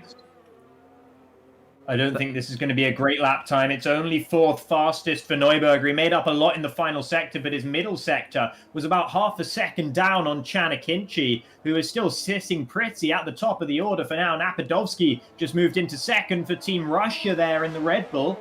So he was able to make use of the slipstream that Svetkov was able to give him. But right now, Team Turkey in a solid position with Chanakinchi, at least World X as well, after a poor second race, sitting there in fourth and fifth for the time being. Meanwhile, as things calm down a little bit and the drivers do prepare for a second run, let's just quickly say, if you enjoy watching this right here, make sure you hit the like button, make sure you subscribe to the ORL channel. Of course, we are going to have 6 more weeks of this here, and I think, oh, that's a double stack, I think, for the Ferraris in the pit lane there. For the Hungarians, so that's going to cause them a little bit of time to wait. But yeah, hit the like button, make sure you subscribe. We're going to have the full Nations Cup event here on this channel, I think on the Future Esports YouTube channel as well. So do not miss out on any of this. Hit the subscribe button, click the little bell as well, and like this stream. Indeed, make sure you do all that, because we do, as you mentioned, have plenty more action to bring you guys. Speaking of which, Andreas Dormeyer is back on a flying lap once again. This is one of the drivers we're expecting to be competing for pole here with the likes of Chanakinchi at the very top of the order. Germany currently sitting second in the standings with Team Hungary in first, Team Turkey are third, and those are the 3 teams I'm expecting to be at absolute loggerheads throughout this race to try and claim that very top spot and as many points as they possibly can. At the end of Sector 1, Andreas Dormeyer, that's up on what Chanakinchi has been able to do, but many drivers have managed 29.6s. That was a 29.7 and a half there for Dormeyer. He didn't have the benefit of a slipstream, and of course, that's going to make a big difference through there. Yeah, indeed. It's very interesting to me to see that the German drivers are not working together in that regard. They're just fighting on their own, really. And it's very interesting. It will cost them, and at the same time, it allows them more opportunities to run more laps and more hot laps to set a lap time. So it might be beneficial in terms of consistency, as there goes Dormeyer invalidated. So we look at Hausmann now. I think there is a McLaren as well that's Burton on an out lap, so he's not actually driving his hot lap just yet. So Hausmann, what can he do? He is still running on a hot lap here. Where is he going to finish? Will he get into the top 5, separated by just over 0.3 of a second? Or will he fall out of that and sort of become a part of the P6 to P10 region there, which are also only 0.3 between each other? He was a fair way down through Sector 2, and he only goes up into 6th place there with a 141.121. Lost out again through that second sector. That's where Chanakinchi is so rapid. His final sector is good as well. He had actually a pretty poor first sector to his lap, did the Turkish driver. So maybe he can find a couple of tenths of improvement there and go even more clear at the top. But his middle and final sectors in that Alfa Romeo were absolutely electric. The Altayan is out there on a flying lap as well. Let's see how this is going for the Norwegian. He'll want a big result. He doesn't exactly need one because I don't think Norway can offer much in this competition going forward. But yeah, that middle sector for Tyan, not great either. So I don't think this is going to be setting the world alight this lap time. Indeed, he only goes into P12 there for the Haas team. Yeah, meanwhile, here is Ying now in the final sector. What can he do on his first flyer? 8 minutes left in the session, so we're already more than halfway through this session, so there's not much time left. This is the issue here around Belgium, where an outlap takes you about 2 minutes, and the hot lap itself takes you about 1 minute and 41 roughly, depending on how quick you are. For Ying, it's a 1 minute 43.6, and he is in P14. Who else is coming across the line? I think we may have Burton. Yes, he will be next. And he is heading towards the bus stop chicane. We have one of the Russians as well, I think. Is that Svetkov or is that Napodo? Oh, they're both coming towards the line. Burton improves to P12. And it's Svetkov. Svetkov is the first one here. Can he improve? Yes, he can. Quarter of a second behind Akinji. And just misses out on P3, and generally the second row by 5,000ths of a second. Here comes Akinci though up towards the line, and he improves yet again. A 143.27 for the Turkish driver. That puts him almost 4/10 clear at the front of the order. He's going to wait to try and pick up Yildirim here. And he's going to be able to do it without any problem this time around. So Yildirim is going to get a much better start to his lap. Lim for South Korea's just gone up into second there. He's the first driver to get even close to Chanakinchi. Couldn't quite knock him off the top spot, but that's still a very respectable time indeed from the Korean. Felipe Sousa up to third as well. Here comes Yildirim through the first sector. That's a good first sector time, a 29.607. So his lap has started off well. He just needs to keep it clean through sectors 2 and 3. He needs to get a lap time on the board at least. Yeah, meanwhile, I think Andreas Dolmay is about to start a lap as well. He's taking the run to the line and starts his lap now towards La Source. So we've been expecting a lot from him. Right now, P18, no time set yet. Yildirim in the same boat there. But Yildirim is about to change that if he can keep this one clean and tidy, which so far it seems like he can.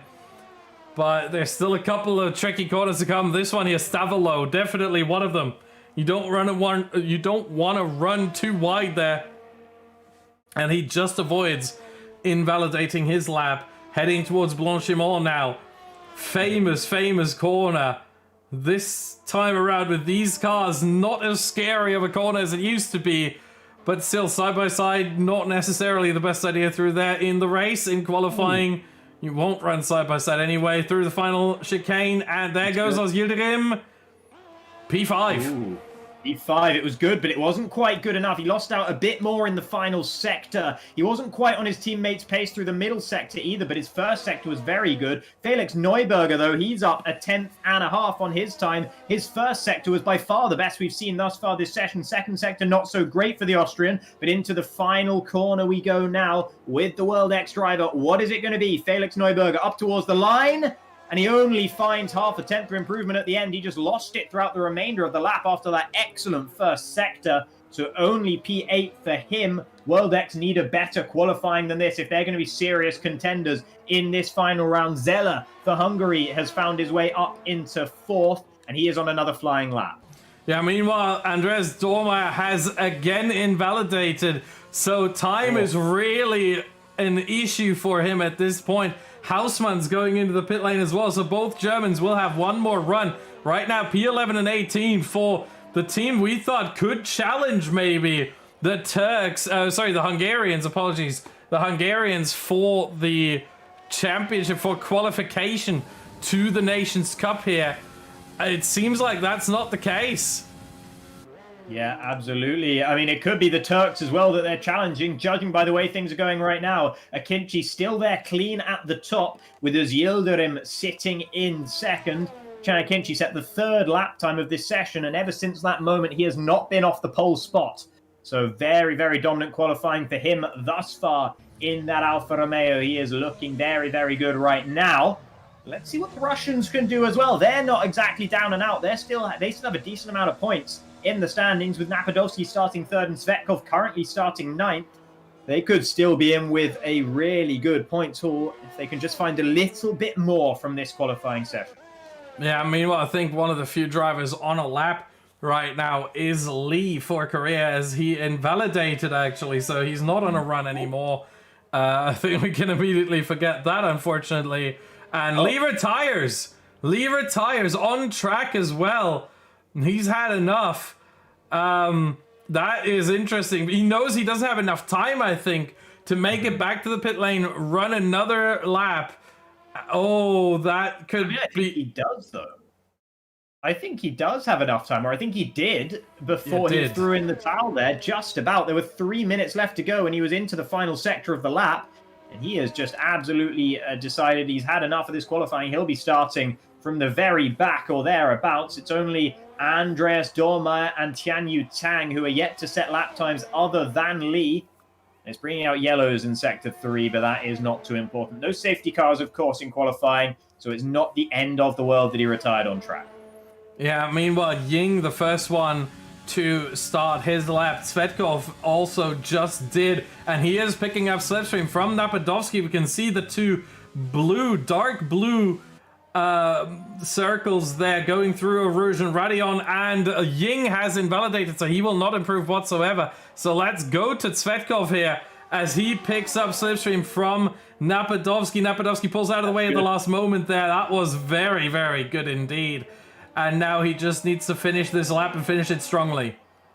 Yeah, good first sector time for Svetkov. He's already up a 10th and a bit on his current best time, and it's a very congested field just ahead of him as well, so he doesn't need too much improvement to make a significant amount of places. Through No Name, he almost ran a little bit too wide there, but just about kept that front left tire on the track, and as a result has avoided an invalidation in that Red Bull. Through Puon he went there, all very, very committed.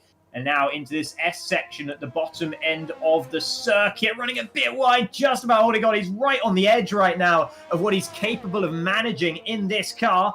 And he's still fast through the second sector. He's lost a tiny bit of time to his best, but only a couple of hundredths of a second. So Svetkov still on for a big lap as long as this final sector is all good. He just has to pin the throttle and wait for the bus stop, and that is where all the time will be made or lost. The Turks as well, they're going to start to do a slipstream in the final sector. That's about where they've been looking to do it. So Chanakinchi might well be improving in a moment's time as well. But here comes Svetkov up towards the line, and it's up into 3rd, a 1:45.25. That is a decent gauntlet to have thrown down. Chanakinchi, what's he doing? He's improving, but he has invalidated. So his job now is to just try and give Yildirim the best slipstream he possibly can at the beginning of next lap.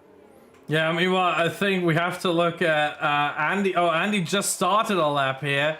So maybe Houseman is a little bit further. The Germans still P11 and P18. They're really struggling here. Second in the standings, but it doesn't look... I mean, this is their last chance.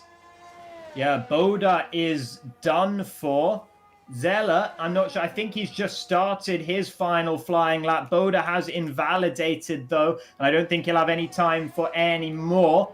So there's a few drivers who have invalidated. Lim has also invalidated, so he will not be improving either. Where is Houseman then? He's also invalidated. So many drivers falling at the last as Eduardo Perondi for Brazil moves up into P4, now just behind Svetkov. A few drivers may still try and get ahead of him, but the top 3 will not be able to improve from this point onwards unless Chanakinchi keeps pushing on this final lap here, which he might well be doing, but no, he has invalidated. So Yildirim, it's up to him for Team Turkey. It's up to Andreas Dormeyer for the Germans and Napadovsky for the Russians. Yeah, Dormeyer now through Stavilo. Oh, he just keeps it on track there. Towards Stavilo, more and more times should be coming in, but you mentioned it, a lot of drivers invalidate at this point. And we have to wait. There goes, I think, Tang up to 12th, if I saw that correctly. Yeah, Napadolsky now coming to the line as well. He's on a decent lap. Is the Russian? What can he find? He can find P3. A tenth and a bit improvement moves him up ahead of his teammate. They are currently locking out that second row. But as Yildirim, he's entering the final sector of his lap right now. Andreas Dormeyer's only gone 11th for Team Germany. It's a disaster for the Mercedes of the Germans. They're going to need a big race. Here comes as Yildirim, and it is an all-Turkish front row for now. Who can challenge? Felipe Sousa, he's backed out of it. Neuberger through the final corner. What can he do? The Austrian, he's the last chance now, and he can't knock the Turks off the front row. It is a Akinci from Yildirim. They are third in the standings going into this one, but Team Turkey might have just made themselves the favourites for qualification. They're only 10 points in the standings behind the Hungarians, only 6 behind the Germans. And with that starting position, look at where the Hungarians are, P8, P10. Look at where the Germans are, even further down, P11, P12. The Turks really with a massive advantage here. They can play all the team games as well. They can go on on different strategies, one on the soft, one on the mediums.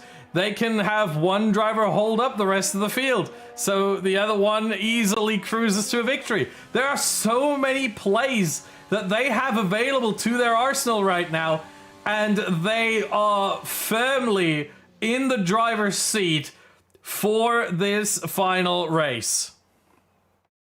Indeed, and Team Turkey, very, very good news for them that they are in this scenario. 0.004 of a second separating Akinci and Yildirim. And right from the get-go, they were working together beautifully. They had this set up for themselves where Akinci would give, Yildirim would give Akinci the slipstream through the final part of the lap, let Akinci through, and then Akinci would slow down out of turn one and give us Yildirim the slipstream through the first sector as well. So they got it on both parts of the track. They lost less time. It was a more efficient system. And as a result, the Turks, along with their pace, have found their way to the front row. Neuberger and Lim making up the second row with both the Russians on the third row of the grid. They're not out of it either right now. And maybe nor is Team Worldex. Yeah, there are so many possibilities the way this can go. This is ridiculous. We have about 5 teams in contention, maybe even 6 if the Koreans somehow get something crazy going. There's only 21 points behind between first and 6th. So I have no idea how this is going to go. I don't think anyone does. The Turks, despite being third, are, I think, the favorites to take the qualification here and to make it into the event. The only one I think who can beat the Turks at this point is themselves. Indeed, yeah. It's up to them right now. It's all in their hands. Qualification is pretty much in their hands. I think even if the Hungarians manage to find themselves up to 3rd and 4th, I think the Turks might still claim that 10-point margin over them. I can't do the maths in my head right now. It'd be very close. That much is for certain. But after a disastrous second race for Can Akinci, he's going to be starting on pole in this one with a big, big opportunity.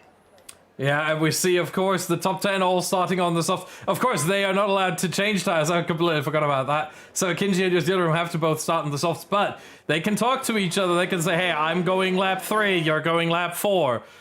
So they do not double stack.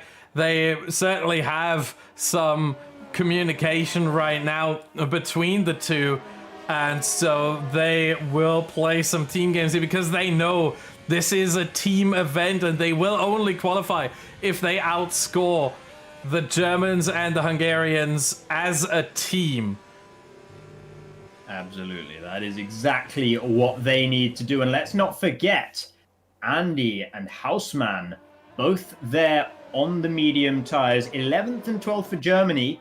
It seemed like a disaster at the time. It might still well be one, but they are the 2 leading cars on the medium tires. Let's not forget that. In a 50% race, that would be a really good position to be in. In a 25% race, it's less of a big deal, with both tires being relatively even on performance. But if it does work out better for the medium tire starters than the soft tire starters, they could still be looking at a very solid finish to the race. Yeah, that's going to be the question. 0.6 of a second. That should allow them to stay with some of the soft runners early on, especially as the gap between the two tires, shrinks with every lap. So it's 0.6 at the start. After one lap, it'll be down to about 0.5. After 2 laps, it'll be down to about 0.4, and so on and so forth. And considering that they will have the DRS after 2 laps, if they do stay with another car, that should shrink the gap even further to the point where they might have a slight advantage at the end of it all. And then they'll go on to softs, possibly later on, at which point the gap is no longer 0.6 because you're not comparing fresh tires to fresh tires, you're comparing fresh softs to slightly worn mediums, and that gap is a lot more than 0.6, I tell you. Indeed. There's now all the drivers lining up, with Lee lining up on the very back row of the grid for Team Korea. His teammate up in 4th, but it is the 2 Turks at the front. Chanakinchi lining up first with Ulaş Yildirim alongside. What will they be able to do here in Spa as we are underway for the 3rd race of the day here in the ORL Nations Cup? And it's a good start for Chanakinchi and for Ulaş Yildirim. They're side by side through the first corner, and they're both going to get a clean run down towards Les Camps. Let's look behind because Neuberger's interested. He's right up that rear end of Yildirim for now, and he's going side by side with Lim through Eau Rouge. That's always a nightmare, but they've managed to make it work, the 2 of them. Credit to both of them for some very clean driving there, with Lim holding on alongside Neuberger as they head down the Kemmel straight towards Les Camps. As Yildirim goes defensive, there's contact between himself and Neuberger, and that allows Lim up into P2. So the Turkish armor, there's a crack. Houseman is out. Houseman's retired from the session with damage at the top of Les Camps. Piana has picked up a 5-second penalty for a collision with Boyden, and we have a safety car. Disaster for Germany. Yeah, I think at this point it's safe to say, unless Dormeyer somehow wins, they are out of this one. There is no way. And even if Dormeyer somehow wins this race, it's going to be very unlikely for them to win qualification. They might be able. Now, here's what I'm thinking. Germany has 50 points. Houseman is out. Let's do the math right now. Since we have a safety car, let's do the math very quickly. What if Dormeyer wins from 11th with the alternate strategy? We know how strong it is on this game. That's 75 points for Germany. What if Hungary scores just enough points that they get 76-77? Or that Turkey just scores enough that they get 76-77? Then, all of a sudden, we have Germany on 75 in 2nd place. Well, guess what? We had Finland on 75 in 2nd place in the first event. What's going to happen then? Are we going to go to countback as well? Well, if Dormeyer wins, then we're talking about 2 German victories here in the 2nd event. The Finns only had 1. So on countback, what, the Germans, I think, would qualify. It might well be the case. I think they probably would, actually. So it's still there for Dormeyer. Is it a possibility? He's heading into the pit. So is literally everybody else, with the exception of Jarl Tyen, who is the driver who elects to try and stay out, to try and do something different for Team Norway. They haven't had any good results here today. Still sitting on 0 points, so Jarl Tyen rolling the dice, seeing what may come of it as he will regain the safety car. It'll be the front of the safety car queue. Let's not forget this double stacking. This is going to absolutely variegate the field. Svetkov has lost out. Yildirim has lost out to Napadovsky. Neuberger has found himself up in a 2nd. Something has happened to Lim. Oh, never mind. The timing tower, yes. Once again, the timing tower. Yeah, and the ORL account is posting in the chat, rain hitting soon. I'm not sure where they got that information from. If that's actually confirmed, we're in for something else here, I can tell you that much.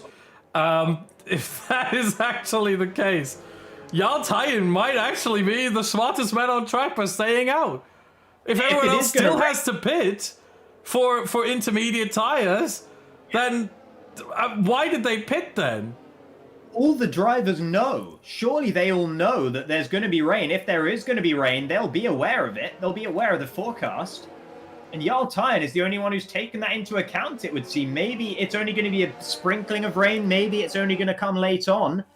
And maybe that's why everyone decided to go for the fresh tires. I don't know. But either way, it's Yaltayan leading the way for now from Chanakinchi in second, Lim in third for Korea. He has been very, very solid all throughout today. Lim, very, very impressive performance from him. Felix Neuberger in fourth for World X. Napadovsky in fifth for Russia, who have had some big issues with as a result of the double stack. Svetkov down into 13th. Disaster for the Red Bulls, the Russians there. Tian Yu Tang has found his way up into 9th. Boda as well. He's lost out in a major way. He's down in 15th. So the Hungarians, who need to have some very solid recovery here.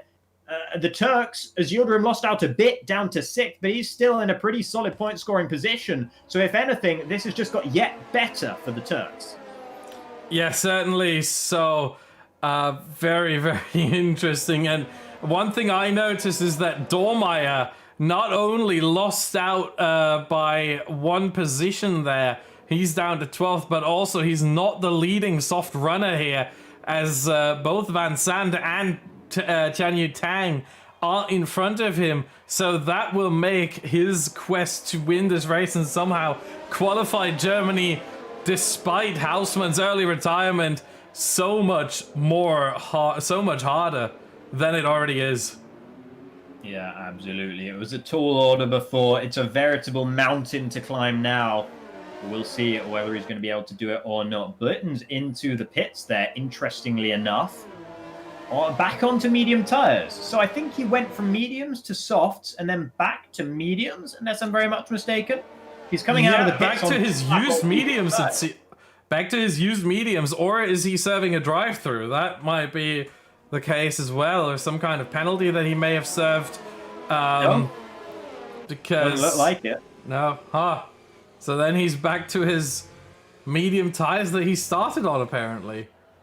Yeah, he had to change his front wing at the end of lap 1. He was involved in an incident with Piana, for which the game gave the Brazilian a 5-second time penalty. Both of them came in at the end of that first lap for a new front wing. So maybe Burton wouldn't have pitted if it hadn't been for the front wing damage. We're not really sure about that, but back onto medium tires he goes. And if the rain does come, then it's pointless to have switched back and forth between the tires. So he evidently doesn't think the rain is coming soon. Yeah, I think so. Once again, the soft tire around here lasts around 9 laps. So since we are going to get back underway, most likely at the end of this lap, that will be 8 left to go. So the soft tires should be fine, but they might be struggling a little bit right at the end of the race. And the mediums will only get into shape at that point. They will feel very good. So the mediums give a bit more stability towards the end of the race. But yeah, very interesting strategy there, as we do get the notification. I was expecting it that very second, and it actually came. Safety car in this lap. So at this point, Yaltayan controls the field, and he decides when to go. Once he floors it, he cannot let off the throttle, except obviously for the bus stop chicane if he decides to do it beforehand. And then we will be back under green. He has to get going by the line, of course. No overtaking until the finish line. And here we are. He's taking it very slow. Trying to warm up the tires, very important, because you have a heavy braking zone at turn 1. You might want to warm up the brakes a little bit as well. That's going to be crucial too. And here he goes now, already with the acceleration and braking into the bus stop chicane. We are back under green in just about 3 seconds time. Make it 2, make it 1, and there is the line. So we're back under green. Yeah, Chanakinchi following Yaltayan for the time being, but I'm going to cast my mind back to Monza when these two got together, and then Yaltayan threw it into the wall intentionally after the incident between himself and Chanakinchi. He wasn't happy with that. He is not going to be an easy car for Chanakinchi to pass, and I'm sure Chan will be thinking anyone but this guy right now, based on their history from the second race of the day. But never mind that for the moment, because the racing is back underway. No one changing positions for now. A lot of slipstreaming. Andreas Dolmeyer is getting past Sandra Van Sant in 11th and 12th. Lim was very close behind Chanakinchi until they come there. But no change in the top 10 for the time being. Tian Yu Tang, keep an eye on the Renault driver. He is driving for Team China, and he has a fresh set of red soft tires on his car with only medium tire runners up ahead. So let's see if he can make that advantage pay. Yeah, Tang being one of them, and I think Andreas Dormeyer now being the other that he's overtaken Sandra Van Sand. That puts Dormeyer in second place of the soft runners, but they have to make some moves, and they have to make them quickly. Let's look at Chan Yu Tang here. Quarter of a second behind behind Sella, apologies. So that might hurt the Hungarians here as well if Tang finds a way past. Not much overtaking going on so far, but they're just getting underway and again after the safety car. Yeah, looking to try around the outside of Bonchemont here. He's out of battery deployment for the lap. That's not something you see too often. There's a bit of contact between the two of them at very high speed, but he holds on to the car, braking late. Oh, I think we've had some technical issues again. Give me a second. No, I think we just lost Aladar here. But there we go. Up the inside as well. The Brazilian for the World X team cannot pull himself alongside Zeller well enough, and the Hungarian holds on tonight. There we go. Okay, you are back now. Thankfully, you cut out once again there. But here we are as Akinji and Tyan go. Oh, and this 3 wide almost. Lim pulling the short stick there. And Lim now still trying to get past Tyan, and he is past. So Tyan losing 2 positions there on the Camel Straight, and Akinji up into the lead. And Lim also flying past now into second. Yeah, meanwhile, Zvetkov's been able to dispatch Sandra Van Sand. He's moved himself up into 12th, has the Russian, and Lim in second picks up a time penalty. He did that in Italy as well. Seems to have a bit of trouble keeping it between the white lines, does the Korean driver, but he is fast as anything when he does so. Very, very impressed with him thus far today. Chanakinchi as well has had a very solid day, a very unfortunate race too, but other than that, he has looked one of the class of the field, especially here in Belgium in qualifying. His teammate Özildirim currently mired down in 6th, not making much progress into the rear wing of Napadovsky's car right now, but I'm sure he'll be relatively happy knowing his teammates in 1st, himself in 6th. They're still on track to score easily enough points to move ahead of Team Hungary. Yeah, it's going to be interesting. I can't even do the math in my head right now because the race is just so exciting and interesting as well. Neuberger looking to get past Tyan as well. Tyan already lost so much time to the front 2 there. DRS now enabled. And the detection point is coming up right here. Tyan just getting in there below this Emirates banner. That's where the detection point is. And he just got there. No, he's back over a second, but he will have the DRS nonetheless. You see the rear wing open. There it is. Rear wing wide open, but still Neuberger with a massive run out of Radion and takes the position off of the Norwegian as if it's nothing. I tell you what, there was almost an aeroplane crash up ahead of them, as well as Lim almost collided with the rear end of Chanakinchi into Lecom. I don't think Lim was really thinking about making the move, but he almost braked so much later than Akinchi that they made contact. Thankfully, for both of them, that wasn't the case. But Lim definitely has the pace to try and take the race lead right now. Chanakinchi won't be too happy about that after what he showed in qualifying. Lim is using a lot more battery charge, though, to be this fast at this stage of the race. So, in a couple of laps' time, as long as Akinchi can keep him behind, the Turkish driver should be able to start pulling away. And meanwhile, let's go on board and look at the skies a little bit. Obviously, we see a lot of forest here. Sky still blue with some clouds, but it's not super dark. So I wouldn't expect rain. Looking at the sky from Janakinji's onboard perspective, it doesn't look like rain is inbound anytime soon. Yeah, Lim pulling out in the braking zone to let Akinchi know he's there. Once again, giving him the red arrows, trying to put the fright on the Turkish driver right now. Chanakinchi holding his nerve easily still up there in P1 for the time being, as Yildirim getting closer to Napadovsky. Tian Yu Tang's not making a huge amount of progress now, and nor is Andy. Svetkov has been able to get past Lee in the last lap or so Svetkov still on a bit of a charge, up in 12th for the time being. As, let's see, back at the front, Lim really, really close behind Akinchi now. He has the penalty to his name, but the Korean driver is going to try and take the race lead here. He has the inside, and he's a clean ahead of him into Lecom. He can retake the racing line. Lim moving up into 1st for South Korea. Akinchi down to 2nd. and Neuberger in third. Yeah, meanwhile, let's quickly look at the tires here. We have everyone on the mediums. Tyan with his older tires really struggling. He's been losing 4 positions ever since the race start. And Tang moving his way up the field on the softs there. He's doing well so far. Can he get more positions? It's difficult to overtake. We know how it is with the DRS here. The DRS train, one of the talking points really of this whole Formula 1 2020 game cycle. And we see it again here. It's difficult to overtake if you are in such a DRS train. Yeah, indeed. It's always been really, really tough. One of the hardest aspects of this game. And we're about to enter lap 8 of this race, and the sky is still not really getting that much darker. The rain might not arrive in time for this race, even with that safety car period. It doesn't seem like the rain is going to get here before we reach at least the final lap of this one. But imagine if it was on the final lap that the rain started to come down, and the drivers had to do it. Tang is out! Jian Yu Tang, what's happened to him? He retires in the pit lane.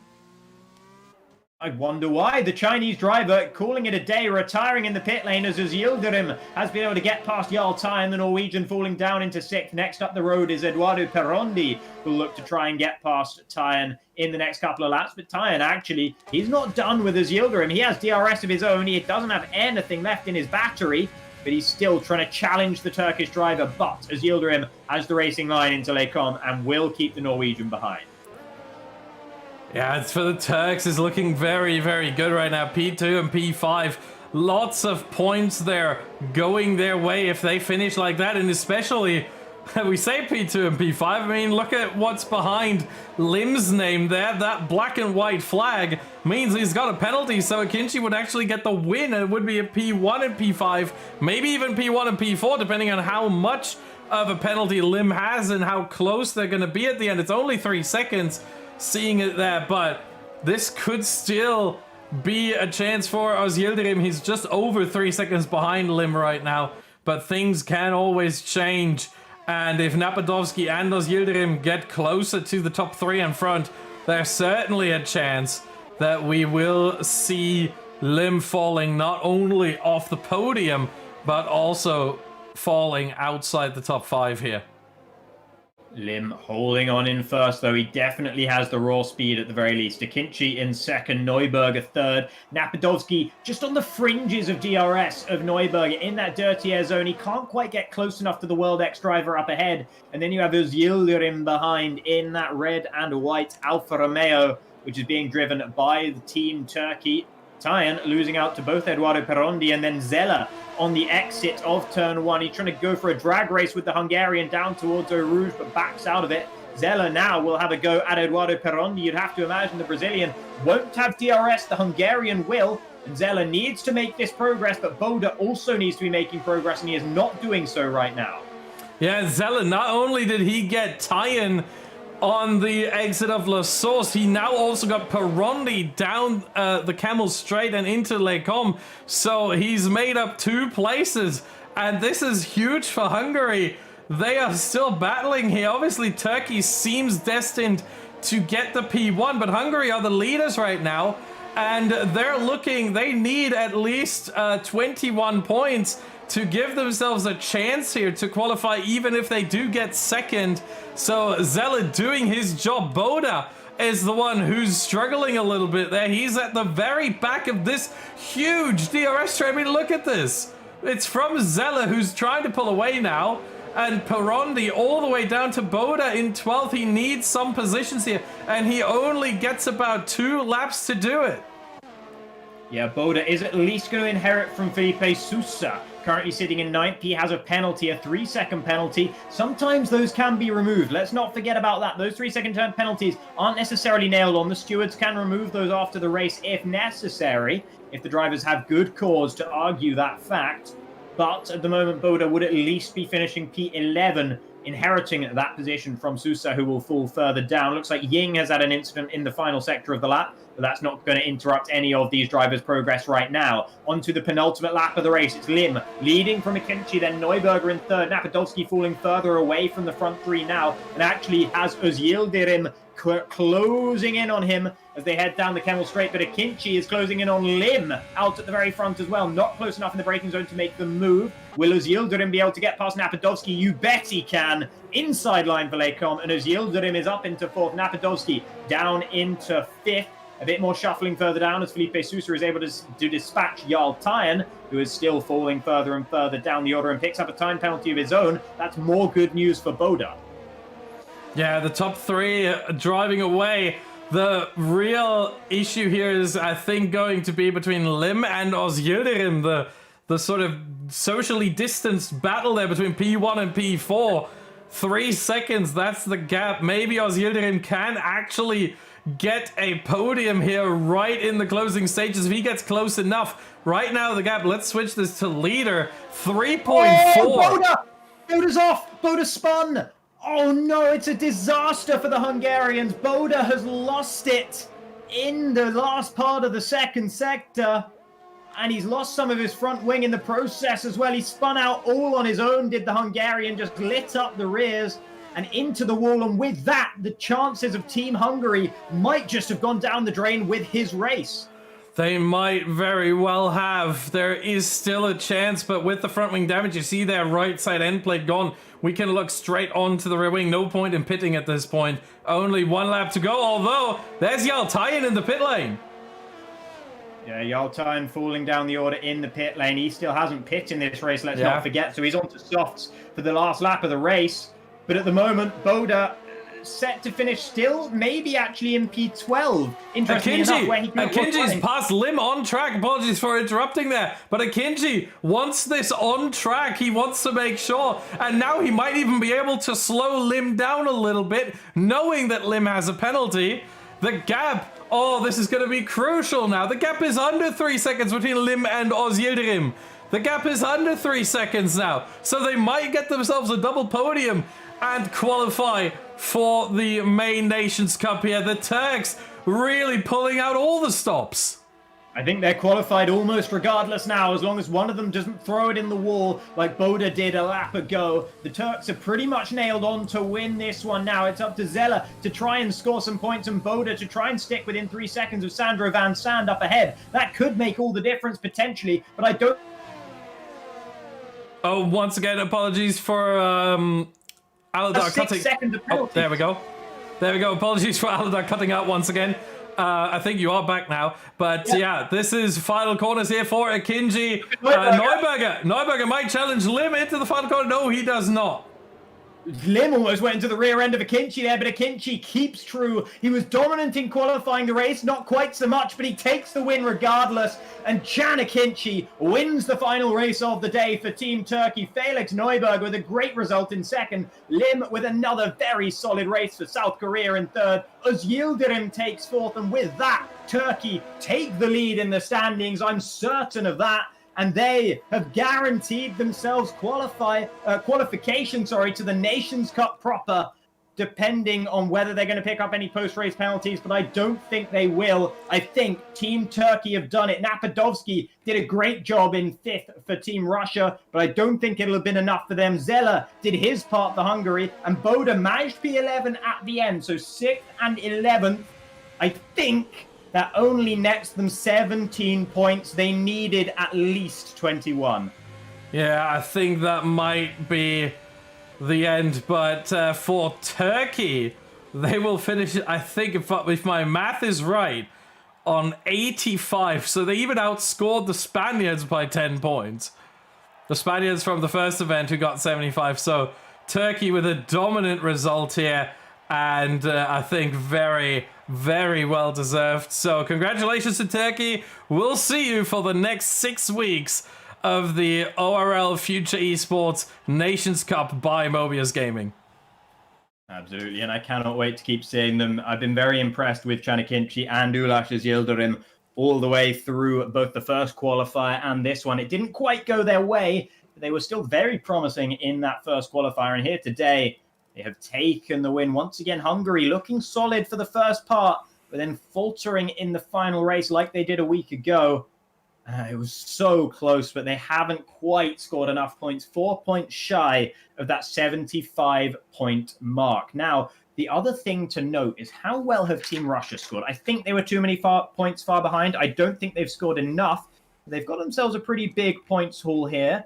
14 for Napadovsky, and Svetkov has managed 8. Yeah, that's not going to be enough for them either, I'm afraid. Yeah, I don't think so either. It was a valiant effort, but ultimately Russia also not with enough points. So I think it's Team Finland that will go through from the first qualifier. Let's just quickly show once again, this was the format here. So P1 qualifying event 2, that spot is filled by Turkey. They are moving to the finals starting May 2nd, 7 p.m. Central European time. If you're in the UK, that's 6 p.m. for you. If you're in the US, just convert it somehow. I don't know how that works. But second place, again, we're going to have to wait who exactly got second place. But I think we're both pretty sure that second place will not get 75 points. And as such, it will be from the first event, from qualifying event 1, Finland, who got 75 points, who will move on to the main event as well, with Spain, who won the first one, and with Turkey, who won the second one. However, we're going to have to wait. And one more thing we have coming up, do not leave. We have some interviews coming for you.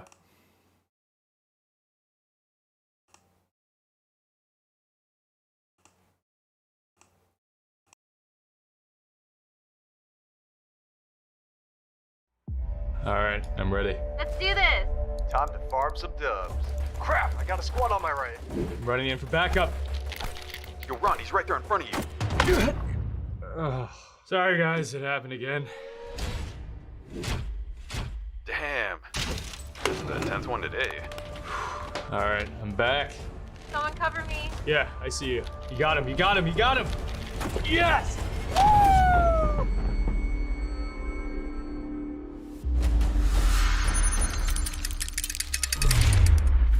Yo, that's sweet.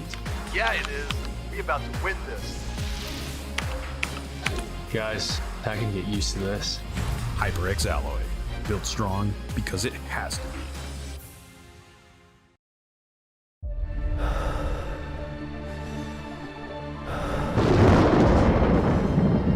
be. It's time now.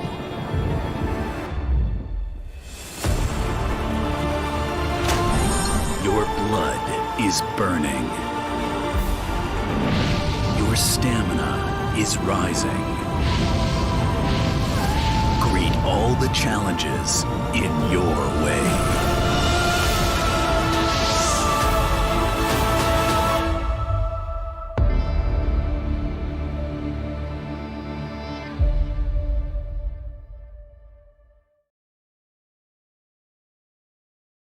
What sound experience would you like today? I'll have the fantasy pack. Good choice. And could you make it a Cloud 2 wireless? On his way, sir.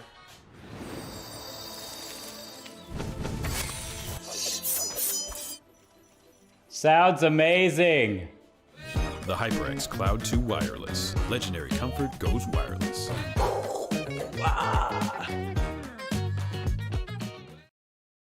All right, welcome back again, everybody. I hope you've all enjoyed all of the racing that we've been able to bring you today as part of the ORL and Future Esports Nations Cup by Mobiuz Gaming. And a shout out to HyperX as well for all the sponsorship they bring to the online racing league. This has been the second qualifier, and we're pretty sure, pending confirmation that Team Turkey has taken the win from Hungary in second, we have a few interviews to bring you guys as well. At the moment, we don't have any of the Turkish or Hungarian drivers here, but we do have Boyton from Team Belgium, whose name I consistently butcher. We have Tian Yu Tang from Team China and Andreas Dormeyer, VSR Andy from Team Germany as well. So I think we should start with Dormeyer, if that is all right. Andy, are you there? Yeah, I'm there. Hello, hi. So, Hello.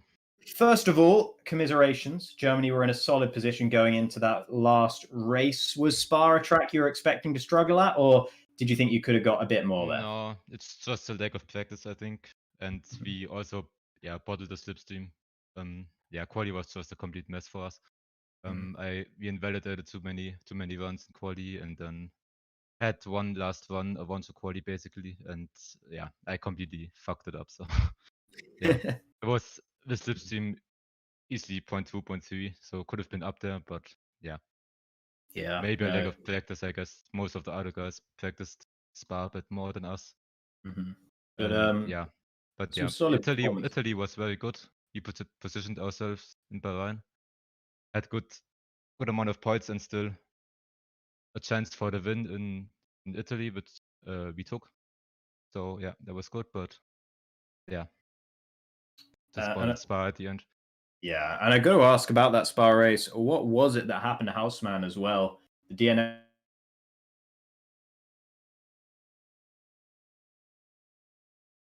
The wheel somehow going into section after Camel. I don't really know what happened, but the Korean just outbraked himself, I think.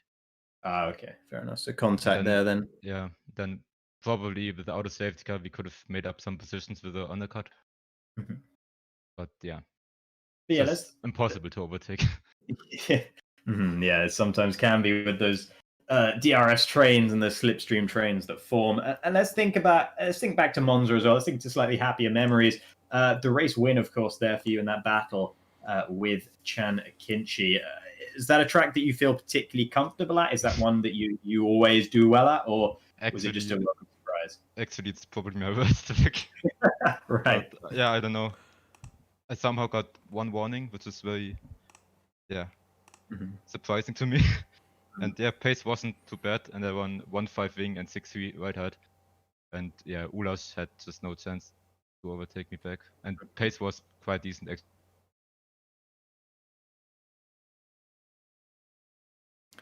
Thank you very, very much. That's all the questions from me. Any further questions from you, Benjamin? Honestly, no. I think you've touched on everything that I could have potentially asked. All right. Well, thank you very much, Andreas Dollmeyer, for joining us, and commiserations to Team Germany. Thank you. So next up, I think we will talk to Tianyu Tang, I think, for Team China. We spoke to you, Tianyu. Hello.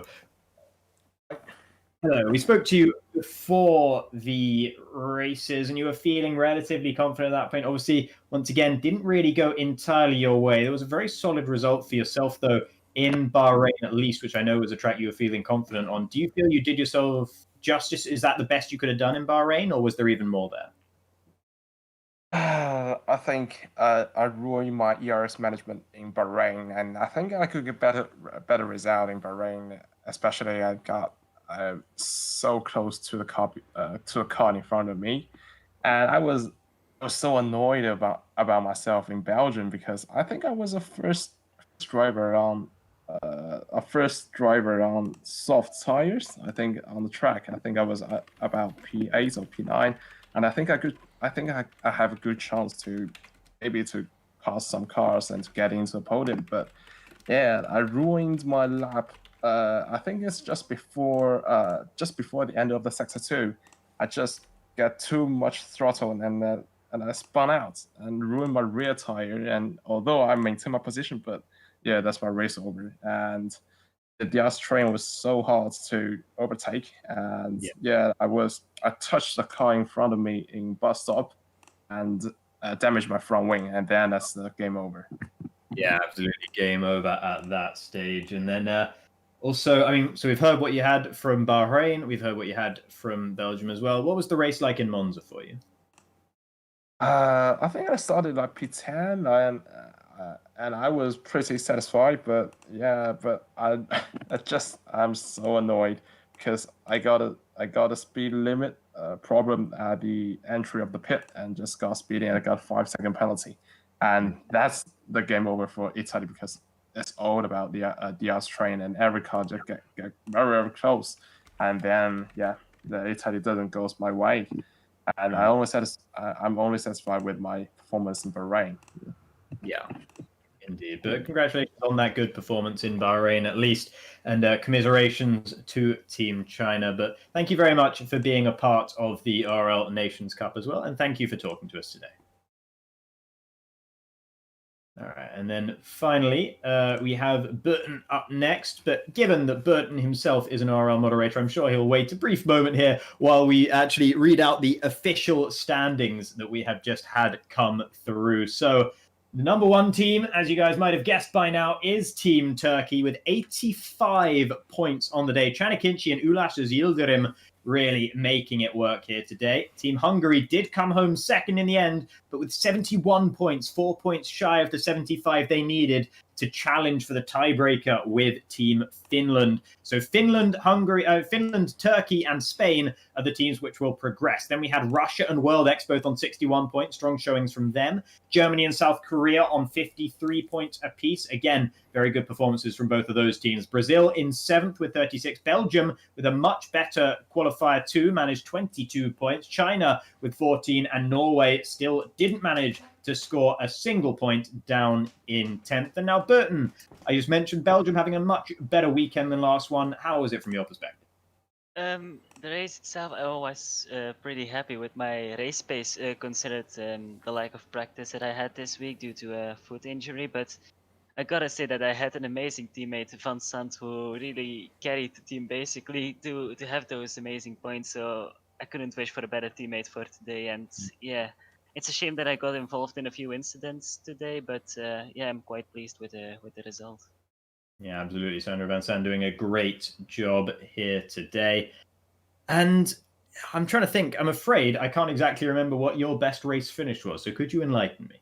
It was P14, I think, in Italy. But I'm gonna have to go to the stewards because I got involved in an incident with, I think it was Lee, one of the Korean guys, and I got a 5-second time penalty for yeah, illegal overtake. So I'm gonna see if it can be removed or not. But yeah, otherwise I think that was my best race result. But I think Bahrain could have been better if I didn't pan out here, and I think it was turn 4.